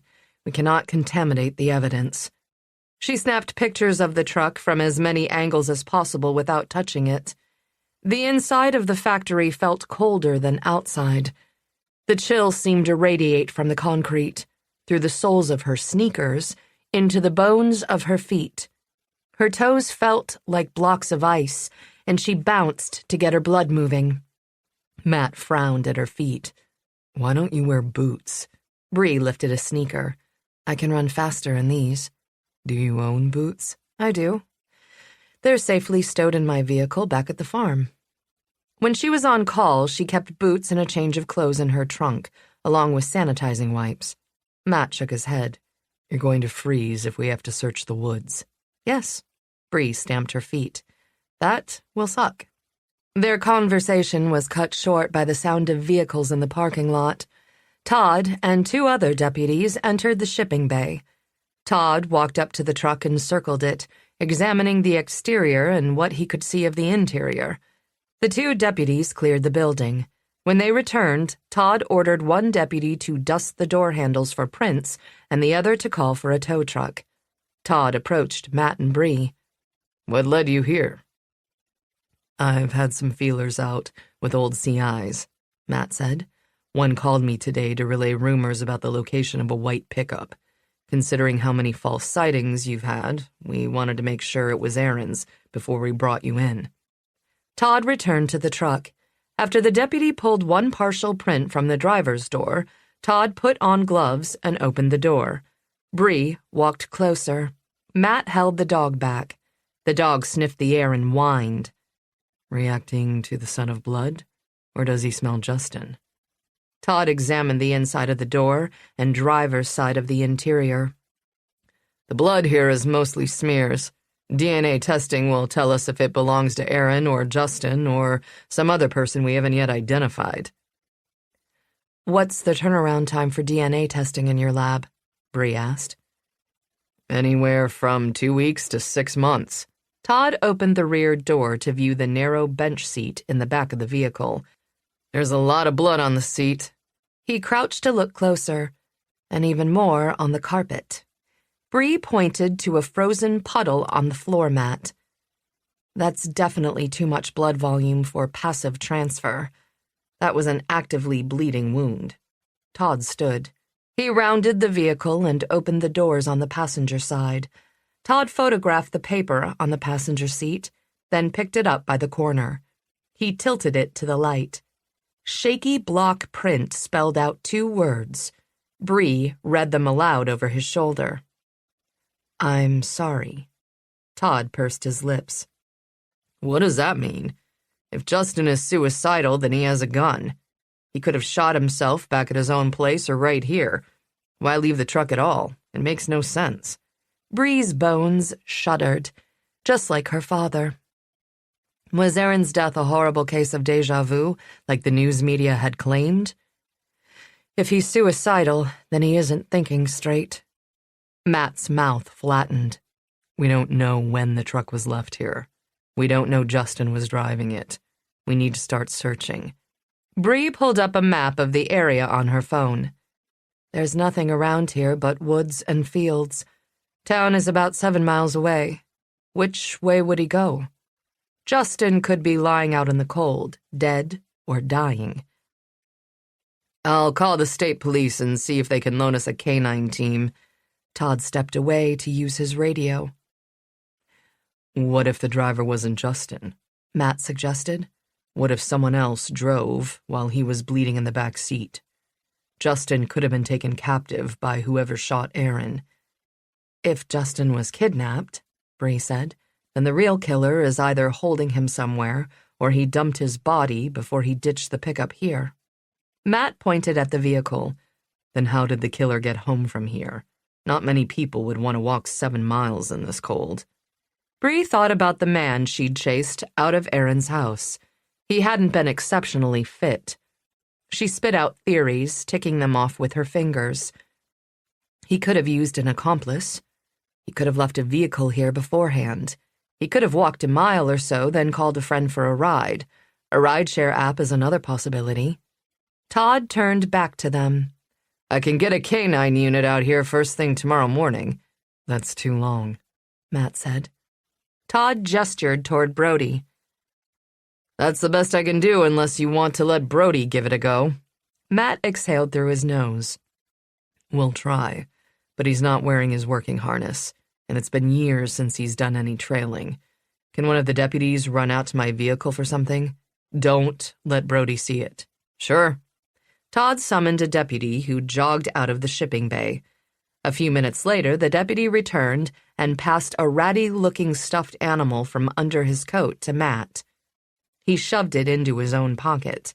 Then he led the dog close to the driver's side of the pickup and pointed to the seat. Brody stood on his hind legs and inspected the fabric. Matt let him sniff his fill, then gave him a command. They walked in a circle around the truck. The dog sniffed the air and ground as he moved. Bree was no expert, but the dog seemed to know what he was doing. They'd circled the vehicle 3 times, each circle slightly larger than the previous one, when the dog's posture changed. His ears pricked forward, his tail jutted straight out from his body, and his direction became purposeful. He has something, Matt said. Brody beelined for the exit. In the doorway, he paused to sniff again, then resumed trailing. Bree and Todd followed. Brody made his way outside.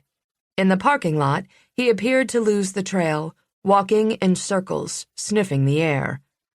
He isn't smelling the ground. Bree shoved her hands into her pockets. Wind dissipates scent particles. Matt gave the dog more leash. There won't be a perfect track or cone of scent.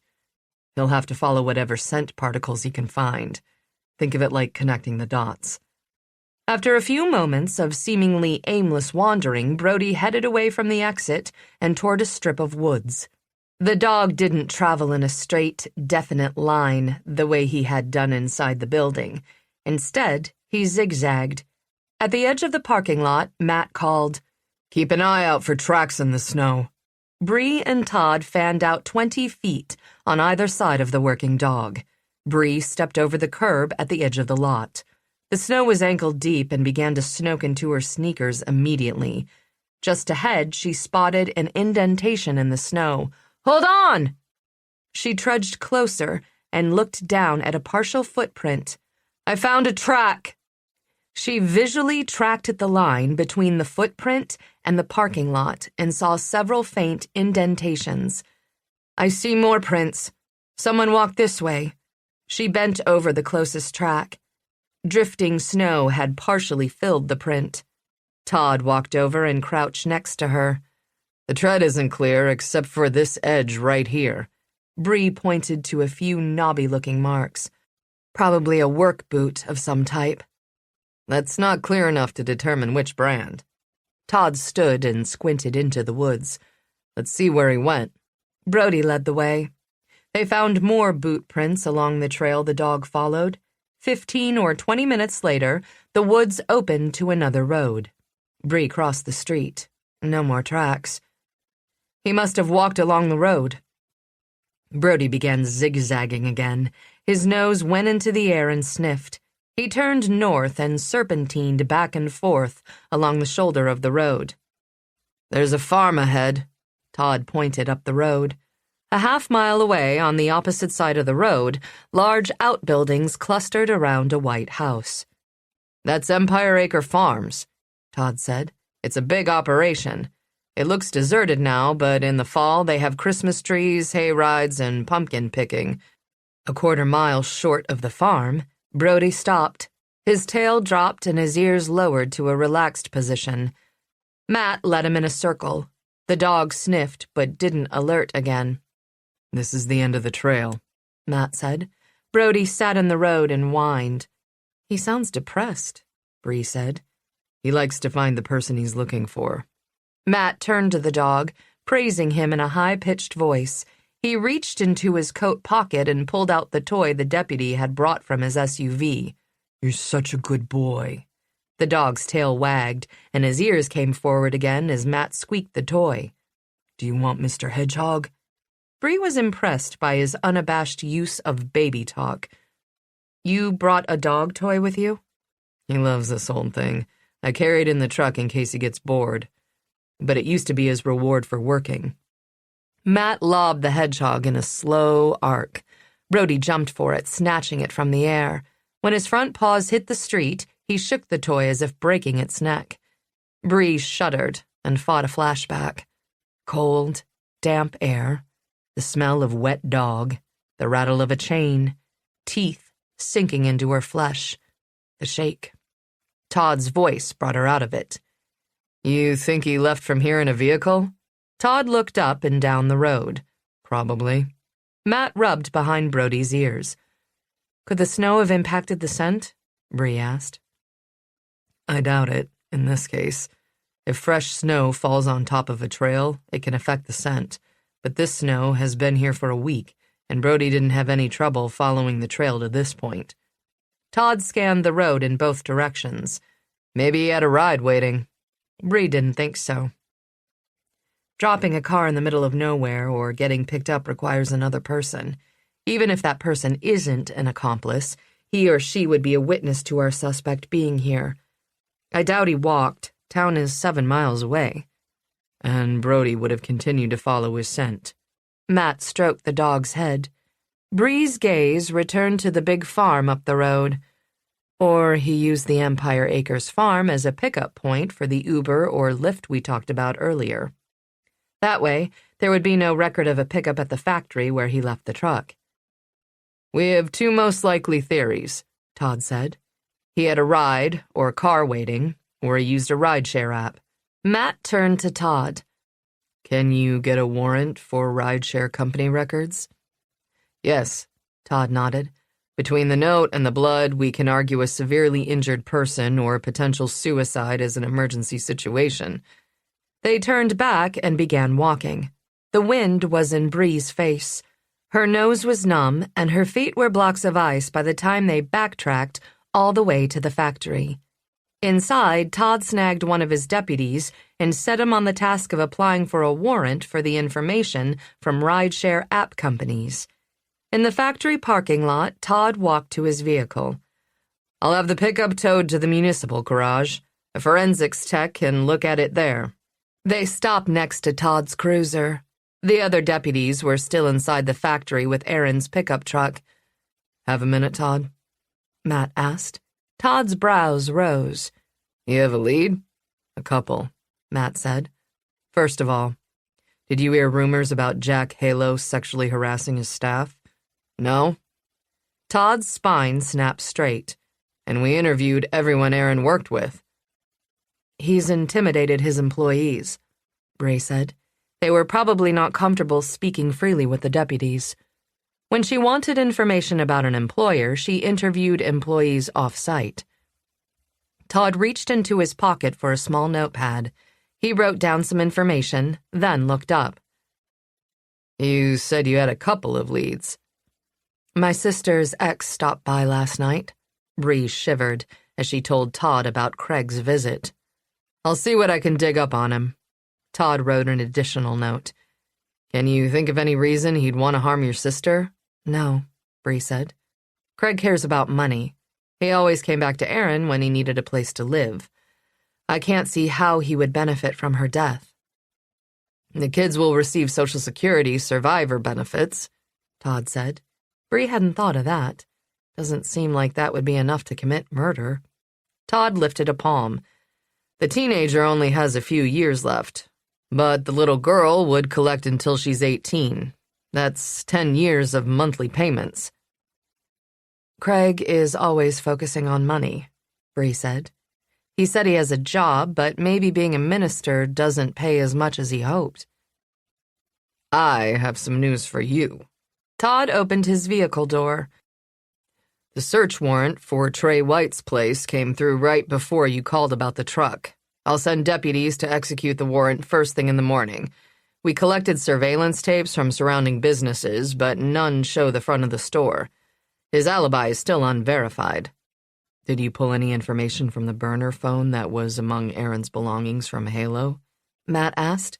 Todd leaned on the inside of his vehicle door. Both Erin's and Justin's fingerprints were on the phone. It was purchased at Eddie's Electronics 4 months ago. We're lucky that the store went digital with its surveillance videos last year. They keep security tapes for 6 months, and were able to pull the video of a man purchasing the phone. He used cash, but the image is very clear. There's no question. It was Justin. Todd paused, his gaze drifting to the factory before he continued. We already knew that Justin and Erin had an argument in the parking lot of Halo Salon last Friday. We had asked the salon owner to pull the security feeds from the parking lot cameras. In the video, Justin acted very agitated, and he definitely gave Erin a phone. What's on the phone? Matt asked. Not much. Todd adjusted his hat. According to the call log, approximately once a week the burner received a text with no message, except for a different phone number. If a call was made that week, that was the number used.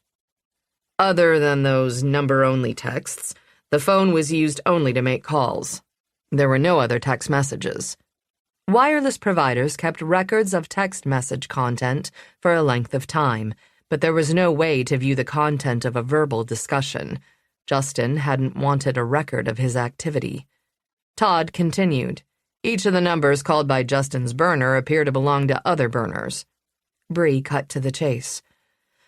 Drug dealers switch phones constantly to avoid being tracked or traced by law enforcement. Yes, Todd rested his hands on his duty belt. We believe Justin used his burner phone to buy drugs. When was the last time he made a call? Matt asked. Last Friday, Todd said. Shit. Matt pivoted in a frustrated 180. Sitting at his feet, Brody looked up at him and whined. Matt's hand dropped to rest on the dog's head, but Bree wondered who was comforting whom. Because Matt's friend had called his drug dealer 4 days before Erin had been killed. Chapter 20. He paced, his anxiety churning. The news played on the TV. The police had found Erin's pickup truck. Doesn't matter. He'd left no clues behind. He'd worn gloves. They would find nothing in the truck to tie her death to him. He was clear. Now he had to focus on what was important, to keep his eye on the prize. After opening his laptop, he turned on his camera and transferred his recent photos to the computer. There she was. The telephoto lens allowed him to photograph her without her suspecting anything. She had no idea. He opened his notepad and transferred her activities to the spreadsheet he'd created. He couldn't watch her 24/7. He'd done his best, but it wasn't good enough. There were too many gaps in her schedule, too much time unaccounted for. He needed to know where she was and who she was with at every moment of every day. But he had other responsibilities. He couldn't devote all his time to watching her. He shouldn't have to, he thought, with an immediate surge of anger that tunneled his vision and blurred his thoughts. He wanted to pummel his fists into something. He gulped air until the urge passed. He grabbed his keys. He had an errand to run. He needed to be ready in case she betrayed him. A man couldn't be too prepared. Guns were useless without ammunition. Chapter 21. Back in his SUV, Matt directed the heat vents toward Bree. What do we do now? Brody lay across the back seat, whining softly. In the passenger seat, Bree shivered, her hands still shoved in her pockets. We need to regroup. We need to find Justin. But Matt had no idea of where to look. His friend could be dying right this minute. I want to look at my sister's cell phone records. Let's go back to the house. Okay. Matt drove out of the lot. In his head, he wanted to charge all over town, kicking in doors. But Bree was right. They needed to reorganize. Running around like idiots would waste time they didn't have. Dana found my sister's account numbers and passwords. We have access to all her online accounts. So does Todd. Though Matt didn't have confidence in Todd's ability to interpret the data. I want to see the information for myself. I never know what will jump out at me. Besides, I know Aaron. I might see a pattern an outsider wouldn't recognize. It was 4 o'clock by the time Matt parked in front of the farm. The sun sank low over the trees. Winter is depressing. Bree opened her door and slid from the SUV. It'll be dark in a half hour. They went into the house. Bree slipped off her sneakers. Her socks left wet footprints. Her feet must be freezing. In the entryway, Brody's nose shot into the air. Matt inhaled the scents of garlic and basil. Bree hung their coats by the door. Dana has taken charge of the kitchen. If I was cooking, we'd be rotating between Chinese takeout, pizza, and Cheerios. They walked back to the kitchen. Dana and Kayla sat at the table, playing backgammon. Kayla jumped up and raced to greet Brody. "Where's Luke?" Bree asked. "In his room," Dana said.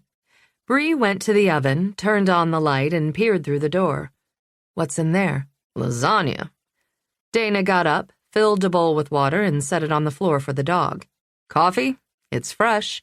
"Yes," Bree said. "I'm going to get dry socks. Excuse me for a minute." She ducked into the laundry room. Matt accepted coffee. He wrapped his scarred hand around the mug to alleviate the cold ache. "My sister is always leaving vegetarian lasagna in my freezer." Dana filled her own cup. "Are you a vegetarian?" "No," he said, mustering patience for the small talk. "But my sister never gives up trying to convert me. She runs an animal rescue." "Good." Dana returned to her seat. "Because this is the extra meat kind. I use ground beef in the filling, and I use pork bones to make the gravy. You'll stay for dinner." It wasn't a question. Kayla returned to her chair, and Brody stretched out on the floor at her feet. She pulled her bare feet from her slippers and brushed her toes through his fur. "Mommy rescued our horses." Matt's heart squeezed at the wistful tone in the little girl's voice. Did she? Kayla slid to the floor and pressed her face into Brody's fur.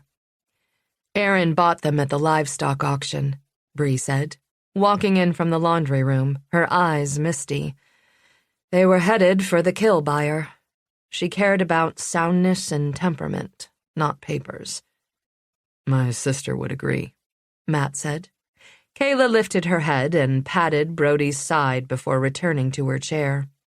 Bree picked up her coffee and leaned over Kayla's shoulder. Do you know how to play? Kayla shook her head. Dana is teaching me. She's a quick learner. Dana scooped the dice off the board. You can play next, Kayla said. I have a bit of work to do right now, but we can play later. Bree picked up her coffee and carried it toward the door. We'll be in the office if you need us. He followed her to the office. Bree closed the French doors and sat at the desk. Matt pulled a wooden chair next to hers and dropped into it. A laptop sat on the desk. Bree booted it up. This might take a few minutes. My computer is slow. I'm always too busy to update the software. She paused. Aaron's computer, the one the sheriff's department took, is a dinosaur. She bought Luke a new one for Christmas. She always put herself last. She was a good mom. Impatient to get back to the case, Matt tapped his fingers on the desk. Is the blood in the back seat of the truck enough to convince you that Justin didn't kill Erin? That someone else shot her, and likely him as well? I wouldn't say convinced, but I'll accept it as a viable theory. Bree nodded. Let's assume for the moment that Justin didn't kill my sister. Who are our other suspects? Nico, Justin's drug dealer. I wanted to believe Justin was sober, but I was wrong. Before Erin's death, Matt hadn't suspected Justin was still using drugs. He totally fooled me. What was Nico's motivation? Bree pulled a piece of paper from a printer on a shelf behind her. I wish I had a murder board to track clues and suspects, but a list will have to suffice. Money, maybe reputation. Drug dealers can't let clients get away with non-payment. Okay. We don't know enough about Nico to consider opportunity yet. Bree wrote his name and a $sign. Who else? Jack Halo. Bree paused, her lips flattening. Maybe Erin had some sort of proof that he was sexually harassing his employees. That would do it, Matt agreed. Financial damages awarded in a civil trial can be unpredictable. He wouldn't want his dirty deeds made public, especially since his business catered largely to women. Alleged dirty deeds, Matt said. Anger flushed Bree's cheeks pink. My sister wasn't a liar, nor was she overly sensitive. If she told Steph that Jack was harassing her, it must have been pretty bad. Matt raised his hands, palmed toward her. I'm sorry. I meant we have no proof. Hearsay doesn't count. If Erin was a threat to Jack Halo, she must have had some sort of evidence, somewhere. Right, Matt said. In that case, he'd settle, which would cost him. Bree skipped down the page and wrote his name and the word harassment. We need to ask Todd if Jack has an alibi for Erin's murder. Yes, Matt said. Who's next? The kid's father, Craig Vance. Bree started to call him. Maybe he's after the Social Security, or, more likely, he thinks my sister had money put away for the kids. Craig's motive will be money. Matt pointed to the computer. Open a browser. Let's see how much the average survivor collects as a benefit. The average monthly benefit is $800. Bree sat back. I still doubt anyone would kill over that much money. She sounded skeptical. I guess that depends on your financial situation. 10 years of monthly payments. Matt closed his eyes for a few seconds. Let's look at those calls your sister received and the cash withdrawals. Bree logged into her sister's accounts and printed her bank account and call records for the past 4 months. Then they laid the reports side by side, with the bank statements in front of Matt. He took a highlighter from a pencil cup and marked the withdrawals. There really aren't any other large amounts of money, except for the 3 cash withdrawals. Erin was paid an hourly rate by the salon plus tips. She had an established client base and did well, but she wouldn't have been able to keep this farm if Adam didn't cover the mortgage, taxes, and insurance. Most of her income went to living expenses. Matt gave Bree the dates, and she pulled out the corresponding pages of the call logs. There are several calls from this number in the days just before the withdrawal. Bree used the highlighter to mark the calls. Matt tapped on the highlighted number. Could this be Craig's burner phone? Could he have been blackmailing your sister? Now that sounds completely plausible. Bree tapped a forefinger on the desk. Todd needed a warrant for the wireless provider. It'll probably take a few days to get the records. Matt pulled out his phone and dialed the number. No one answered, and the voicemail invitation was computer-generated. He didn't leave a message. Try reverse lookup. The only information was the wireless provider number. Let me make a call. I know a former local cop who's now a PI. He has access to additional search engines. Matt called Lance Kruger, who called back in 10 minutes. Matt thanked him, then relayed the info to Bree. There's no personal information available, but the number was activated in Albany, New York. Bree froze. Craig lives in Albany. She pushed her chair back and got up to pace the small office. We need to know what he's up to.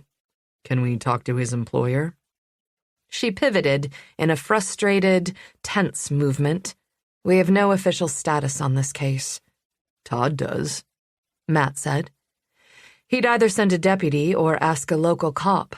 Bree shook her head. We're going to have to lie to get the information we need, and we need Craig to be out of the way. Do you have a way to contact him? Yes.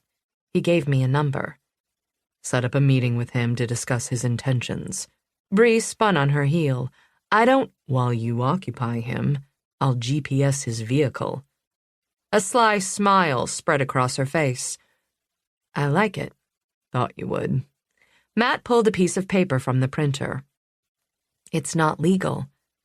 No plan is perfect. Matt was willing to take risks to find Justin. I won't leave prints on the unit. He began listing their plans. Once we know he's away from his place of employment, we'll decide on a good lie for his employer. He's the minister of a church, Bree said dryly.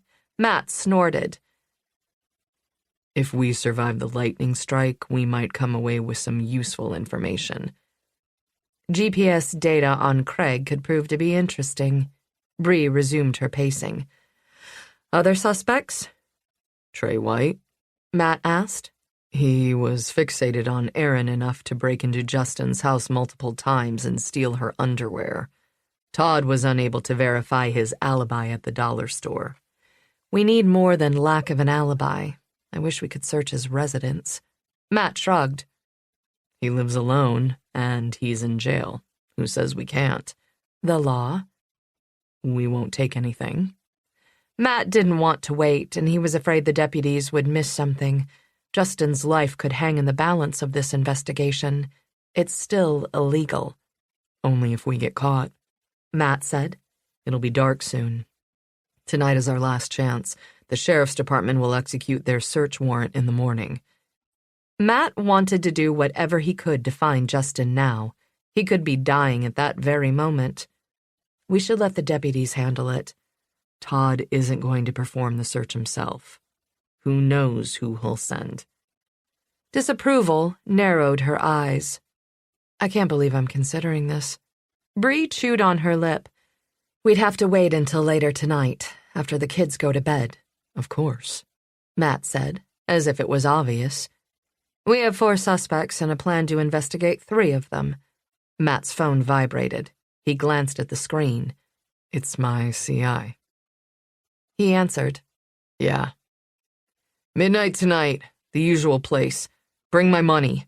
Kevin ended the call without waiting for a response. Matt set his phone on the desk. And that rounds out our list. Looks like I'm meeting Nico. Bree stopped pacing. No, we're meeting Nico. Chapter 22. Bree dialed the number on the business card Craig had given her. With one eye on Matt, she leaned back in the chair and flicked the card as the line rang. Craig's title was listed as Pastor, Grace Community Church. When Craig answered, he was breathless. Yes? I want to meet. Why? He sounded suspicious. To discuss the situation. 3 heartbeats of silence passed. Praise the Lord. I knew he would intervene and influence your decision. Despite his religious words, his tone was smug. He was gloating. He thought he had her backed into a corner. Bree gritted her teeth and kept her voice level. I just want what is best for the kids. My children are my priority as well. Are you free tomorrow morning? I have a youth group commitment in the afternoon. It would have to be early. No problem, Bree said. I can come there. I have the church's address. No. His answer came just a beat too quickly. He didn't want her near his church. Telling. "I'll meet you halfway." He gave her the location of a restaurant in Saratoga Springs. 10:30. The line went dead. Bree stabbed the end button on her phone anyway. He's such an ass. "But he agreed to meet you?" Matt asked. "Yes." She shoved her phone into her jeans pocket and summarized the call. Dana knocked on the French door, then opened it. "Dinner's ready." Bree took their notes off the desk, folded the papers, and stuck them in her purse before locking the rest of the papers in the bottom drawer. Then they went back to the kitchen and made small talk while they ate Dana's lasagna. "Is Mommy in heaven?" Kayla asked. "Yes," Bree said. If there was a heaven, Erin was definitely in it. "But you said we're gonna have a funeral." Kayla's brow creased. Bree searched for a simple explanation. Luke jumped in. "Mom's body's still on Earth, but her soul went to heaven." Kayla turned to her brother. "What's a soul?" "The part of Mom that made her Mom." Luke's answer seemed to satisfy Kayla. "Do you want to have a funeral for your mom?" Bree asked. "We should, right?" Luke tilted his head. "I mean, lots of people loved Mom. Everybody should get to say goodbye to her." Bree nodded. "Do you want to say goodbye?" Both kids nodded. Luke stared down at his hands. "Can I see her?" "Yes," Bree said. "If you want, but you don't have to. Don't feel pressured either way. You do what you think you need." He lifted his gaze. "I want to, but not in front of everyone." "You want a private viewing and a public service?" "I think so." His eyes went moist, and he swiped a finger under one. "Kayla, what do you want?" Bree asked. "What Luke says." Kayla's voice was small and thin. Bree didn't push. She could start making plans, and honestly, her sister's funeral was the last thing she wanted to think about. Even though she'd seen Erin, she was still partially in denial. When the funeral was over, she'd have to accept the fact that her sister was gone forever. Brody set his giant head on Luke's leg and whined, giving the boy a pleading look and breaking the tension in the room. "I'd better feed him." Matt went to the SUV for his kibble. When he'd set a bowl in front of the dog, Brody gave a disappointed sigh and half-heartedly ate a few nuggets. "Poor Brody." Kayla cleared the table. "He wants lasagna." Kayla slipped the dog a noodle, and Matt pretended not to see. "Is it all right if I leave Brody here overnight?" Matt asked. "Happy to have him," Dana said. "I could dog sit."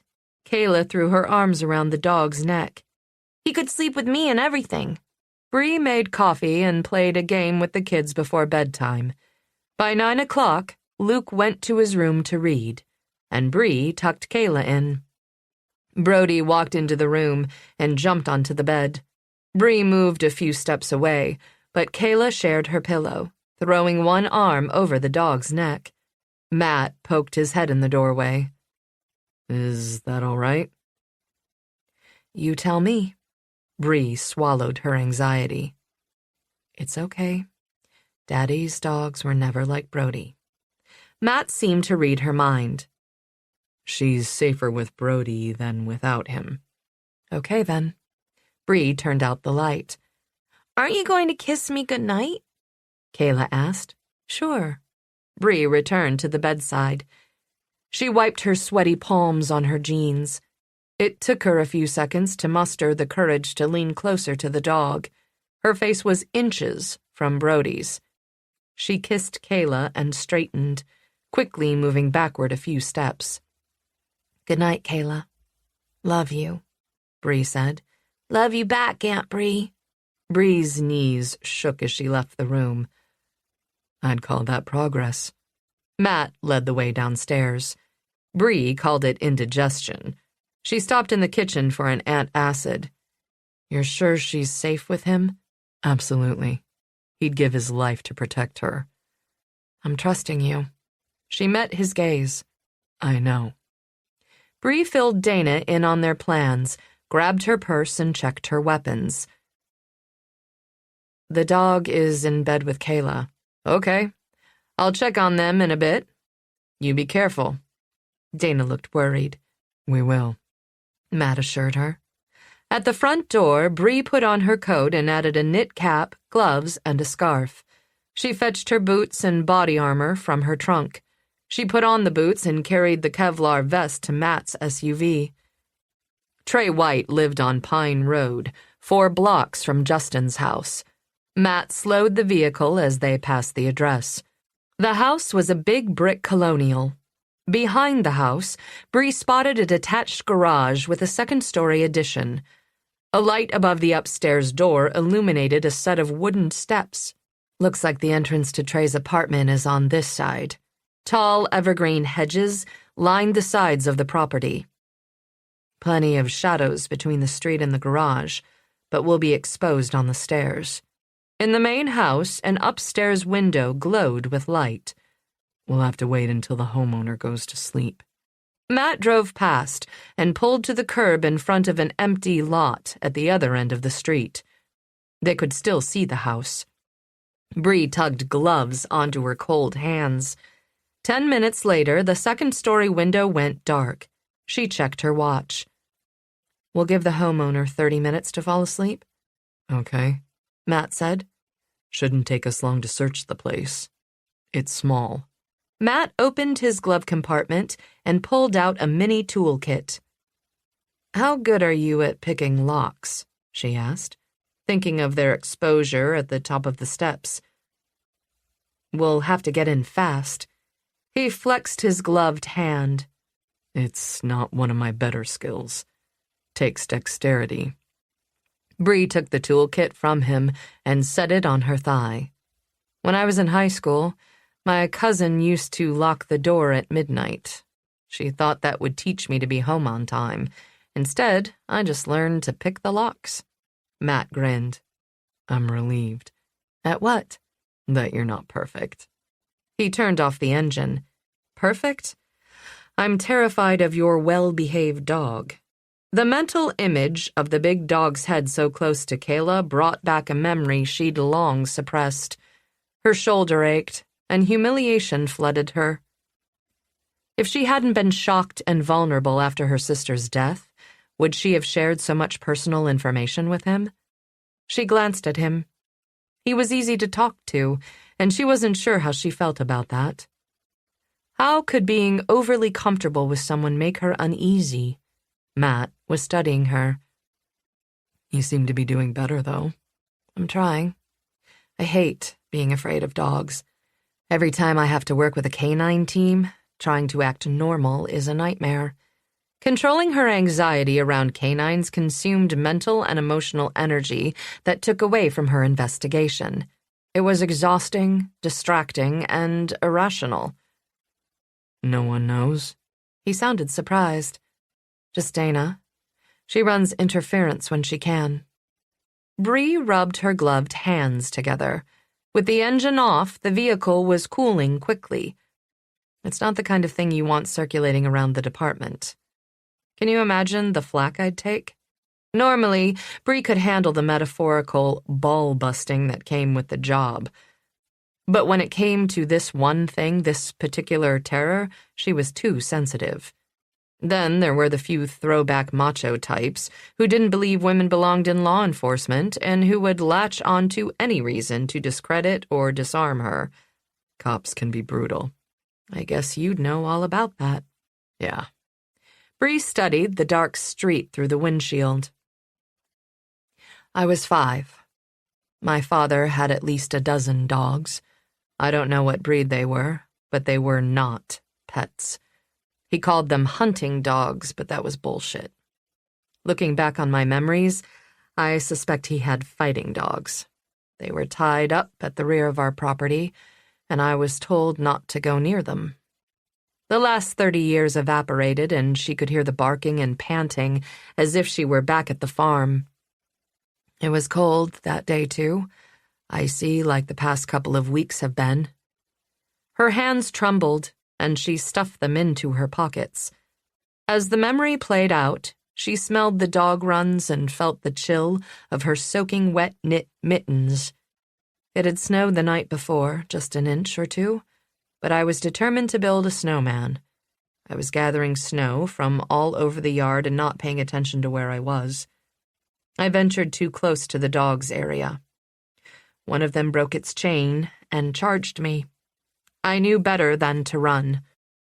A running, crying child can trigger the prey instinct in certain dogs, like this one. But I couldn't stop myself. I was terrified. She breathed. It caught me. She made a snapping motion with her right hand around her left shoulder and gave me a good neck-breaking shake, like Brody had done with the hedgehog toy. Bree could feel Matt's gaze riveted on her profile, but he didn't say a word, and he didn't move. Inside the SUV was as utterly still as the dark street in front of her. Her gaze turned further inward, another jolt of phantom pain searing her shoulder. She continued, I don't blame the dog. I'm sure my father was as abusive to his animals as he was to his family. He would have wanted the most aggressive dogs in the county. He would have considered it a point of pride. I remember once he told me it was best not to feed them much. Hungry dogs responded better to training. His were always on edge. If they caught a squirrel or rabbit, they ripped it to shreds in seconds. He liked that he was the only one who could handle them. It played to his ego. A shudder rippled through her. Despite the decades that had passed, she could feel the tearing of her flesh, the cold air on her exposed skin, and the warm blood running down her torso and arm. I thought it was going to rip my arm off, but the dog dragged me back to its kennel. I kicked and fought. It lost its hold for a few seconds and dropped me. I tried to crawl away. Bree's lungs tightened, and her next breath wheezed. But it caught me by the ankle. I must have been screaming bloody murder the whole time because suddenly the dog released me. She stopped. Under her coat, sweat soaked her sweater. Her heart banged against her ribs. The attack probably lasted only a minute or so. But it had felt like an eternity. She paused, breathing, remembering. My mother took me to the ER. I was there all night. After I came home, my father took me back to the kennels. He said I needed to learn a lesson about responsibility, that actions and disobedience had consequences. Bree's stomach turned as the mental video played. Her very detailed story ended abruptly with one last image. Her father raised the shotgun and commanded her to watch. The shot boomed through the woods, and the big beast dropped to the icy ground. Half of its head blown off, blood and bone and brain matter spattering the snow. Bree's stomach heaved. 30 years later, her body vividly remembered vomiting. He shot the dog in front of me and told me it was my fault. That's horrible. Bree turned away, her face heating again. Dana didn't even know the whole story, only a 3-sentence summary. She glanced at him. A short, false note of laughter bubbled out of her. That was probably TMI. I'm glad you told me. It's not like me to overshare. I told you about my shooting. She lifted one eyebrow. Then we're even. You didn't owe me anything. Then why had she told him? I'm sorry if I've been pushy about the dog. Matt frowned. You told me you were afraid, but I had no idea how traumatic your experience was. I don't expect to be coddled. Canines are useful tools, and Brody has been very helpful. My fears are mine to handle. We both know it's not that easy. Plus, shepherds are big, scary-looking dogs. Matt's brows knitted. What you need is a gateway dog. A gateway dog? Yeah. Spending time around a calm and less threatening dog might help desensitize you to them. The idea of spending time with any dog did not appeal, and she didn't want to talk about it anymore. Bree checked the time and pointed to the house. I haven't seen any movement in a half hour. Yeah, let's do this. Matt turned off the dome light, and they slipped out of the SUV. Bree started down the street, glad to be moving rather than thinking. We're just a normal couple out for a walk. Matt took her hand. Bree stared down at their joined gloves. The contact was distracting. She tried to pull her hand away, but he held on. When she looked at him, the corner of his mouth was turned up, and his eyes were laughing. She rolled her eyes. I'm going to sprain an eyeball hanging around with you. They neared the brick house, and he tugged her behind the hedge. They crept in its shadow past the house until they were parallel to the detached garage. Bree pulled her hand from Matt's and signaled for him to stay put. She jogged up the wooden staircase, taking 2 slim tools from the kit. She inserted them into the doorknob. She felt the pins and popped the lock. She opened the door. Matt came up the stairs and slid inside behind her. He closed the door.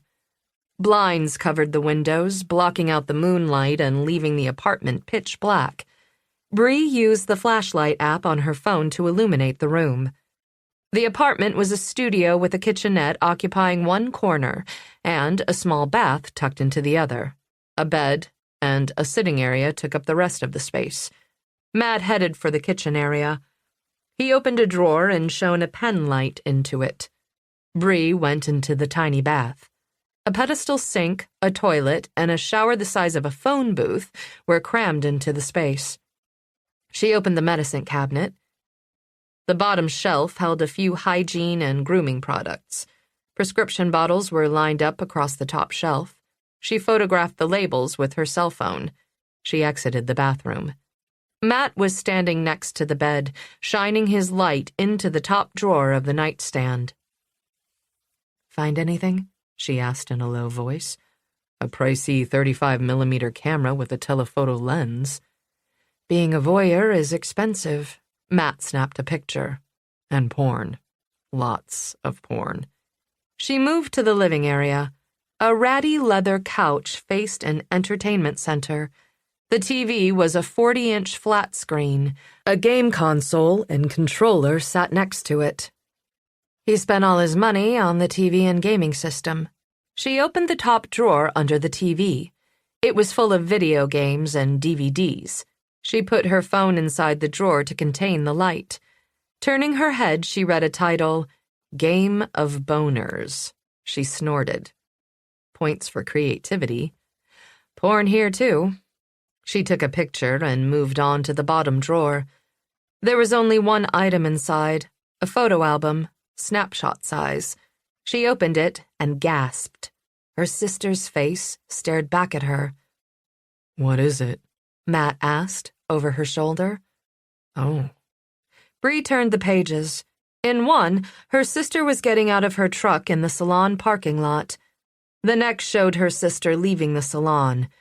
Bree recorded each picture with her cell phone camera. They're all like this. She didn't know she was being photographed. No. The hairs on Bree's arms rose. He was watching her. Stalking her, Matt corrected. For how long? Months, at minimum. Bree pointed to an image of Aaron in a skirt and short-sleeved shirt. Aaron isn't wearing a jacket. This must be summer. Some of these pictures were taken from the dollar store with a telephoto lens. Not this one. Bree stopped on a photo of Aaron walking up Justin's driveway. She tucked her phone back into her pocket. I'd say we've established solid motivation. Matt gestured to the picture of Aaron in front of Justin's house. There's snow on the ground. This photo is recent. We have more than motivation. This is the crime scene. We have found proof. Trey was at Justin's house in the last week. He was fixated on Erin, and he knew about her continuing relationship with Justin. He was jealous. Maybe jealous enough to kill her, Bree said. The photos aren't date-stamped. We still need physical evidence that puts Trey in Justin's house the night of the murder. Give it time. The forensics reports aren't in yet. True. Something thumped outside. Bree froze. Matt did the same, then turned off his light. Another thump lifted the hairs on the back of her neck. Why had she let him talk her into breaking and entering? Because he cared about his friend, and she respected loyalty. She'd also ignored the risks because she was obsessed with solving her sister's murder. But that wouldn't help her if they got caught. Her getting arrested would be fuel for Craig in a potential custody battle. Chapter 23. Matt eased the drawer closed and moved next to the window. He peered through the skinny gap between the frame and the blind. Outside, a man walked toward the garage from the house. Matt pointed to the window and mouthed, "Homeowner." Bree nodded, her face grim. If Matt got caught in Trey's apartment, he'd get a slap on the wrist and maybe have to pay a fine. As a police officer, Bree had much more to lose. The homeowner walked closer. Matt scanned the apartment. Was there anywhere to hide? Bree pointed toward the bathroom. It was the only space large enough to conceal them. He turned back to the window. Outside, the man was almost to the garage. Matt held his breath and leaned away from the glass. But the man didn't approach the stairs. He opened the overhead garage door and went inside. Matt glanced behind them. Was there a second entrance to the apartment? He didn't see an additional doorway. A few seconds later, a car door closed beneath them. Then an engine started. A Toyota Camry backed out of the garage down the driveway and into the street. Matt exhaled. It's clear. With a tight nod, Bree headed for the door. Let's get out of here. They left the apartment exactly as they'd found it. Bree locked the door on their way out. They crept down the stairs and into the shadow of the hedge. Crouching, they jogged all the way back to Matt's Suburban. He started the engine. I'm sorry I talked you into breaking the law. You could lose your job. Bree faced him from the passenger seat. I don't blame you. I'm an adult. I made my decision. That's not the issue. I might not go back to the PPD anyway. Before Craig showed up, I decided to move here to raise the kids. That's what Erin wanted. But if he wins, hell, I don't know what I'll do. Part of me says I should stick close to them no matter what, but Craig hates me. If he successfully sues for custody, he won't let me near them. But if there's a custody suit, a B&E won't help my case. As much as I want to solve my sister's murder, I can't afford to do anything like that again. I can't let Erin's case make me lose sight of what's important. If he sues for custody, you'll fight him in court? I don't know. Bree stopped and reached for the door handle. It depends on what the kids want and what my chances are. The last thing I want to do is hurt them. We'll see what the lawyer says when she has all the information. So many factors to weigh in every decision. So much at stake for two grieving children. Bree's responsibilities went way beyond her needing to remain alive. Do you want me to take you home before I meet with Nico? No. You can't go alone. You need backup. At least Nico isn't a hidden threat. We know what we're getting into. Not entirely. How can I shift some of the risk away from Bree tonight? How are you with a long gun? He asked. I'm good. Confidence with no bravado rang in her voice. Then you'll cover me. From as far away as possible. Matt stopped at his house and picked up his rifle. Then he drove to the same warehouse complex where he'd met Kevin earlier in the week. He turned into the parking lot. It looked much the same, except a few more tire tracks crossed the snowy asphalt. We have 30 minutes. You need to get into position. Bree donned her body armor and shrugged her wool coat over it. She gave him some side-eye. You should be wearing a vest too. I'm not a cop anymore. You still bleed. I have no reason to own body armor. Matt stepped out of the SUV. Bree met him behind the vehicle. We're in the parking lot of a vacant warehouse meeting your old confidential informant and a drug dealer. I think that's a damned good reason. Good thing I have you for backup. You'll take this. Bree removed a backup piece from her ankle holster. No. Damn it! What if something happens and you need to back me up? She leaned into his SUV and put the gun in the console. I know you shoot better than you think. Fine. Matt retrieved his rifle from the cargo area of his SUV and handed it to her. Sorry, it's not an AR. I can do old school. She took it and sighted down the barrel, then switched on the laser sight. A green dot appeared on the building 50 feet away. After scanning the lot, she nodded toward the abandoned warehouse in the rear of the complex. Most of the windows were broken. I'll find a concealed spot. She balanced the rifle in the crook of her arm. I'll be watching. She turned, jogged across the snow, and disappeared into the shadow of the building. Matt climbed back into his truck to wait. He missed Brody, but he didn't want to risk the dog getting shot or distracting Bree. Kevin wouldn't fall for the same trick again. He'd come prepared to deal with the dog. Matt reached into the glove compartment for his camera. He ignored the gun. Waiting sucked. He started the truck every 10 minutes to blast the heat, but his hand began to cramp.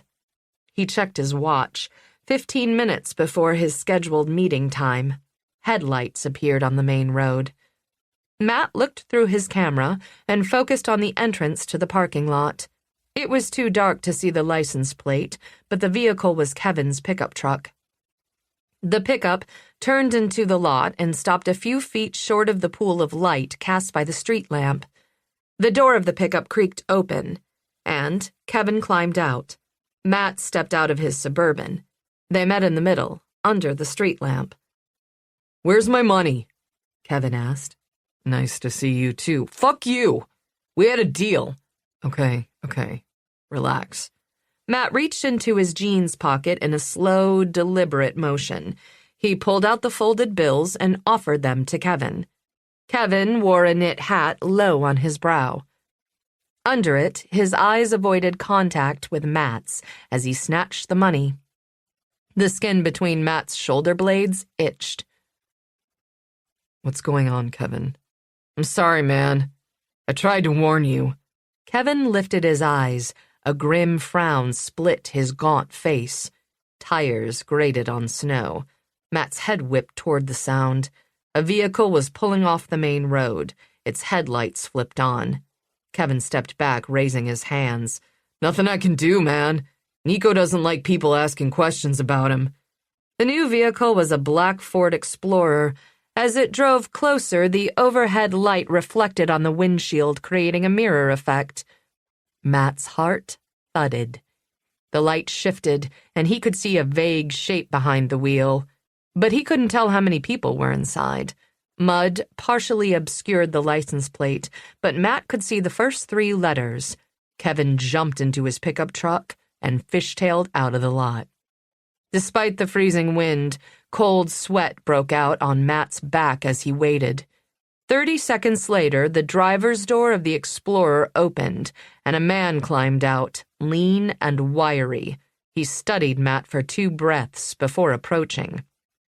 The dealer wore a black knit hat and a heavy coat that concealed any weapon he might be carrying, and Matt was sure he was carrying multiple weapons. He stopped a few feet away. His face was narrow, his eyes colder than the wind blowing across the surrounding fields. Are you Nico? Matt asked. Though he didn't admit to anything, the man's eyes flickered with recognition of the name. What do you want? I want to buy some Oxy. A scar that bisected Nico's eyebrow shifted as he squinted. Don't fuck with me. I want to know what is going on right now. I need information, Matt said. Nico didn't move. Are you a cop? No, Matt said. In fact, I'm trying to find my friend before the cops do. He pulled out a picture of Justin. I know he was an acquaintance of yours. Nico ignored the photo. Don't know him. I'll pay you for the information, Matt said. Cold anger flared in Nico's eyes. I don't sell information. He reached into his pocket and whipped out a switchblade. How can I make it clear that I am not interested? Sweat broke under Matt's arms, and he wished he had Bree's gun in his pocket. But no, he'd been stubborn. Nico opened the knife with one smooth flick of his wrist. A small green dot appeared in the center of Nico's chest. I wouldn't do that if I were you. Matt nodded toward the light. Nico froze. His gaze dropped to the laser dot. The light slowly drifted up from the center of his chest to his face. His hand opened, and he dropped the knife in the snow. Matt held the photo up in front of Nico's face. I just want to find him. That's all. Nico focused on the picture. I know him. That's the guy the cops want for killing his wife. But you know him from before, yes? Matt lowered the photo. Did you kill her? Nico's gaze followed the green light as it wandered back down the center line of his body to stop on his groin. Beads of sweat broke out on his forehead. Kill who? Justin's wife. Why would I kill her? Nico dodged the question. Because Justin owes you money? Matt suggested. Nico shrugged. He doesn't. I don't extend credit. This is a cash-only business. And even if he did, killing a client would not result in collecting payment. A good beating, on the other hand, can be an excellent motivator. Hypothetically speaking.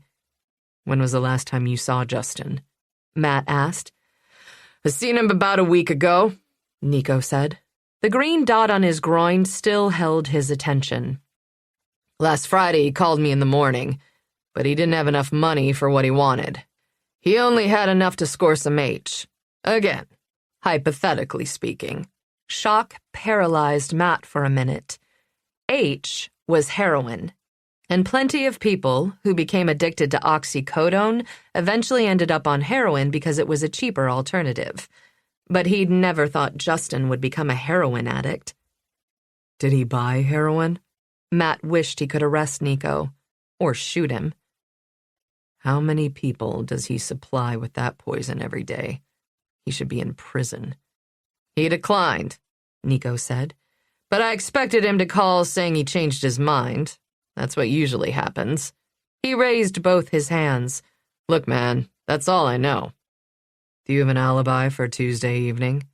I was at my grandmother's viewing. There are 50 people who will vouch for me, including the funeral director. Nico glanced at the green dot. Murphy's Funeral Home in Scarlet Falls.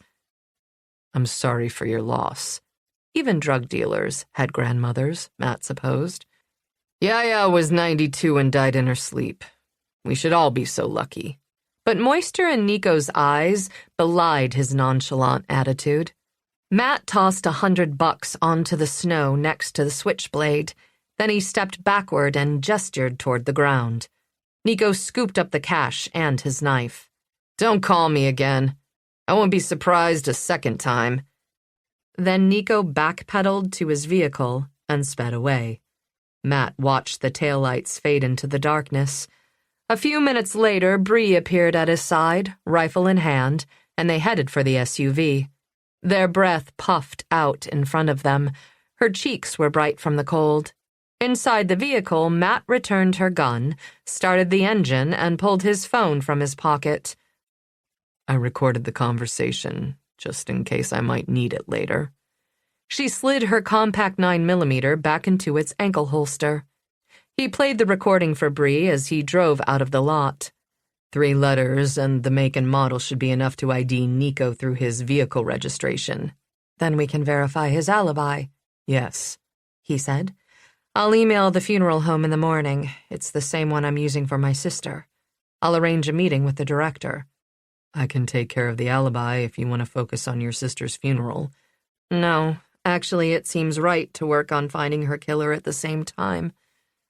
Whatever you want. Bree spread her hands in front of the heat vents. Justin wanted to buy Oxy last Friday morning, but his dealer only offered him heroin. Friday is also the day he showed up at the salon, upset, and demanded to see Aaron. I know Justin. Matt leaned back in his seat. I think he was freaked out by the thought of moving to heroin. He could blame popping pills on his injury from the car accident and his chronic pain, but shooting up heroin? Pills say substance abuse. Heroin says junkie. Then why did he go to Aaron? Why not you? Matt grimaced. I would have insisted he go back to rehab. That would have been the right move. Bree removed her coat and vest, then put the coat back on. She tossed the body armor into the back seat. Why did he give Aaron his burner phone? Maybe that was his way of cutting ties with Nico and making sure he didn't buy heroin. He could have destroyed the phone, Bree said. Maybe he just couldn't. Bree sat up straighter. What if that was her idea? Maybe that's how she calmed him down enough for him to go home alone. She took away his ability to change his mind so he couldn't call Nico and buy heroin. But did she know how low he was sinking before Friday? I don't know. Maybe. He had become very good at concealing his habit. Matt wrapped his fingers around the heated steering wheel. The ache in his hand began to subside. In a way, I understand his freak-out. He was out of control and terrified by the temptation to try heroin. Justin and I were injured at around the same time. We were both prescribed oxycodone. We both have residual pain. Why did he become addicted and not me? It never even occurred to me to seek more drugs after my bottle ran out. I've read studies that show the tendency toward addiction is hereditary. My father was a drunk. His father was a drunk, and so on. It's why I never have more than a single drink, and it's the reason I turned down painkillers when I threw out my back tackling a suspect a few years ago. Drug and alcohol addiction scare me almost as much as dogs. I have too many fears. You aren't afraid to chase potentially armed criminals, Matt pointed out. It's the loss of self-control that I fear. Alcohol brought out the violence in my father's nature. Sober, he was just mean. Drunk, he was terrifying. Bree rubbed the armrest. Addiction destroyed my family. Matt wondered if it had also killed her sister. Chapter 24. Bree rose before the sun and went through her morning yoga routine. She would have loved to go for a run, but was wimpy about the cold this early in the morning. After she'd showered and dressed, she tiptoed into Luke's bedroom and shut off his alarm. Normally, he got up to feed the horses, but there was no reason they both needed to be up this early. His light had still been on when she'd returned home past midnight. She wasn't sleeping well and suspected neither was he. He was snoring when she left his room and pulled the door almost closed. Kayla's door squeaked and moved. Brody's nose appeared in the opening as he nudged the door open. Bree moved to the other side of the hall.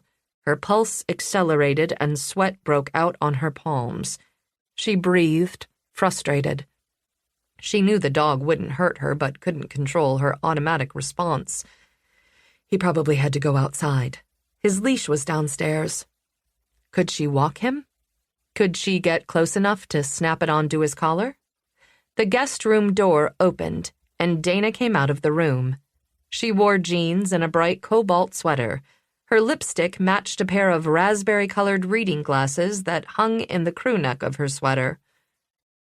"How do you look like that already?" Bree asked. "Here's a pro tip from someone who's been dragged out of bed at all hours for the past 30 years. A little lipstick makes you look like you have your shit together, even when you're so tired you can barely spell your own name." "I'll remember that." Dana gestured toward the dog. "I'll take him out." Bree hung back, berating herself for being such a coward, until Dana and the dog disappeared down the stairs. Bree went down to the kitchen and started a pot of coffee. After stepping into boots and donning a coat and gloves, she went outside. The sun was shining, and the air didn't feel as cold on her face. Brody was sniffing his way across the melting snow, with Dana in tow. Bree passed them and went into the barn to feed the horses. She performed the morning barn chores with a rhythm that seemed familiar, almost comforting. When she returned to the kitchen, Dana was pouring coffee.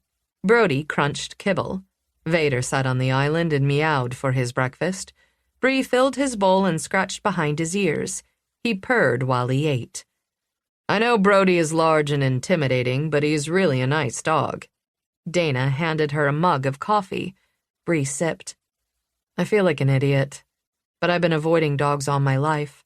When I look at Brody, I see a canine chasing and bringing down a suspect. Matt says I need to spend time with a less intimidating dog. That's a good idea. Maybe something really small and old, with no teeth. Dana laughed. What's on your agenda for today? Nothing pleasant. Starting with a visit to the funeral home and moving on to a meeting with Craig. Bree updated Dana on the previous night's activities. I'm sorry. That's going to suck. Yes, there's so much up in the air right now. Aaron's death still feels surreal. But Bree wasn't looking forward to the funeral's aftermath and the crash of reality. Even if I get through her funeral and find her killer, how am I going to keep Craig from taking the kids? If anyone can, it's you. Dana patted her shoulder. Let me make you some breakfast. You don't have to cook for me. I love to cook, and I'm retired. I can do whatever I want now, she said in a don't mess with me tone. Bree raised both hands in surrender. All right. I found a waffle maker yesterday. Dana bustled around the kitchen. 20 minutes later, the kitchen smelled like waffles and bacon. The kids drifted down the steps. Do I smell bacon? Luke rubbed a bleary eye. Kayla bounced into the kitchen, her face bright with the first real smile she'd worn in days. Yay! Waffles! Luke poured himself a glass of milk and settled at the table. Before Bree finished her first waffle, he'd plowed through 2 helpings, including a half-pound of bacon. Dana poured more milk into his glass and shook the carton, which sounded nearly empty. I'll buy more milk today. Any other requests from the store? What are you making for dinner? Luke reached for another waffle. How do you feel about chicken parm and homemade focaccia? Dana started a grocery list. Kayla dredged a piece of waffle in syrup. What's focaccia? She carefully enunciated each syllable. A flatbread made with herbs, Dana said. I'll make double, and we can have homemade pizza tomorrow. Can I help make it? Kayla popped the food into her mouth. Of course. Dana wrote on her list. I was counting on it. Watching the exchange between Dana and the kids, Bree swallowed a rush of panic. Dana was just here temporarily. She had her own life back in Philly. If Bree succeeded in keeping the kids, how would she manage all of this on her own and find work? Just dealing with 2 grief-stricken children seemed like a full-time job. Were the kids better off with Craig? Had he really changed? Her instinct said no, but maybe she simply didn't want to let the kids go. They were her only link to her sister. Was her desire to keep them selfish? Brody went to the kitchen door and barked once. A minute later, Matt appeared on the porch. Dana opened the door for him. I thought you'd be back here, Matt said. Waffles, coffee, bacon? Dana asked. No thanks, I already ate. Bree carried her dirty dishes to the sink. I'll get my coat. You're leaving? But it's Saturday, Kayla protested. I'm sorry. Bree touched her head. I have to go to the funeral home to tell them what we want to do.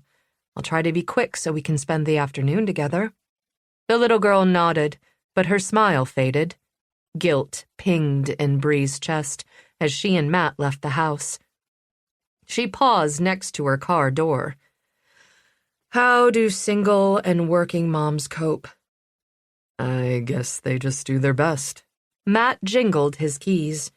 I called Todd this morning. He was able to trace Nico through his partial license plate. His full name is Nicholas Costa. He has one prior conviction for felony possession of narcotics with intent to sell, for which he served 18 months. He was released 3 years ago with no subsequent arrests. Is Todd going to pick him up? No. Matt frowned. We have no proof he's dealing. He was careful with his word choices.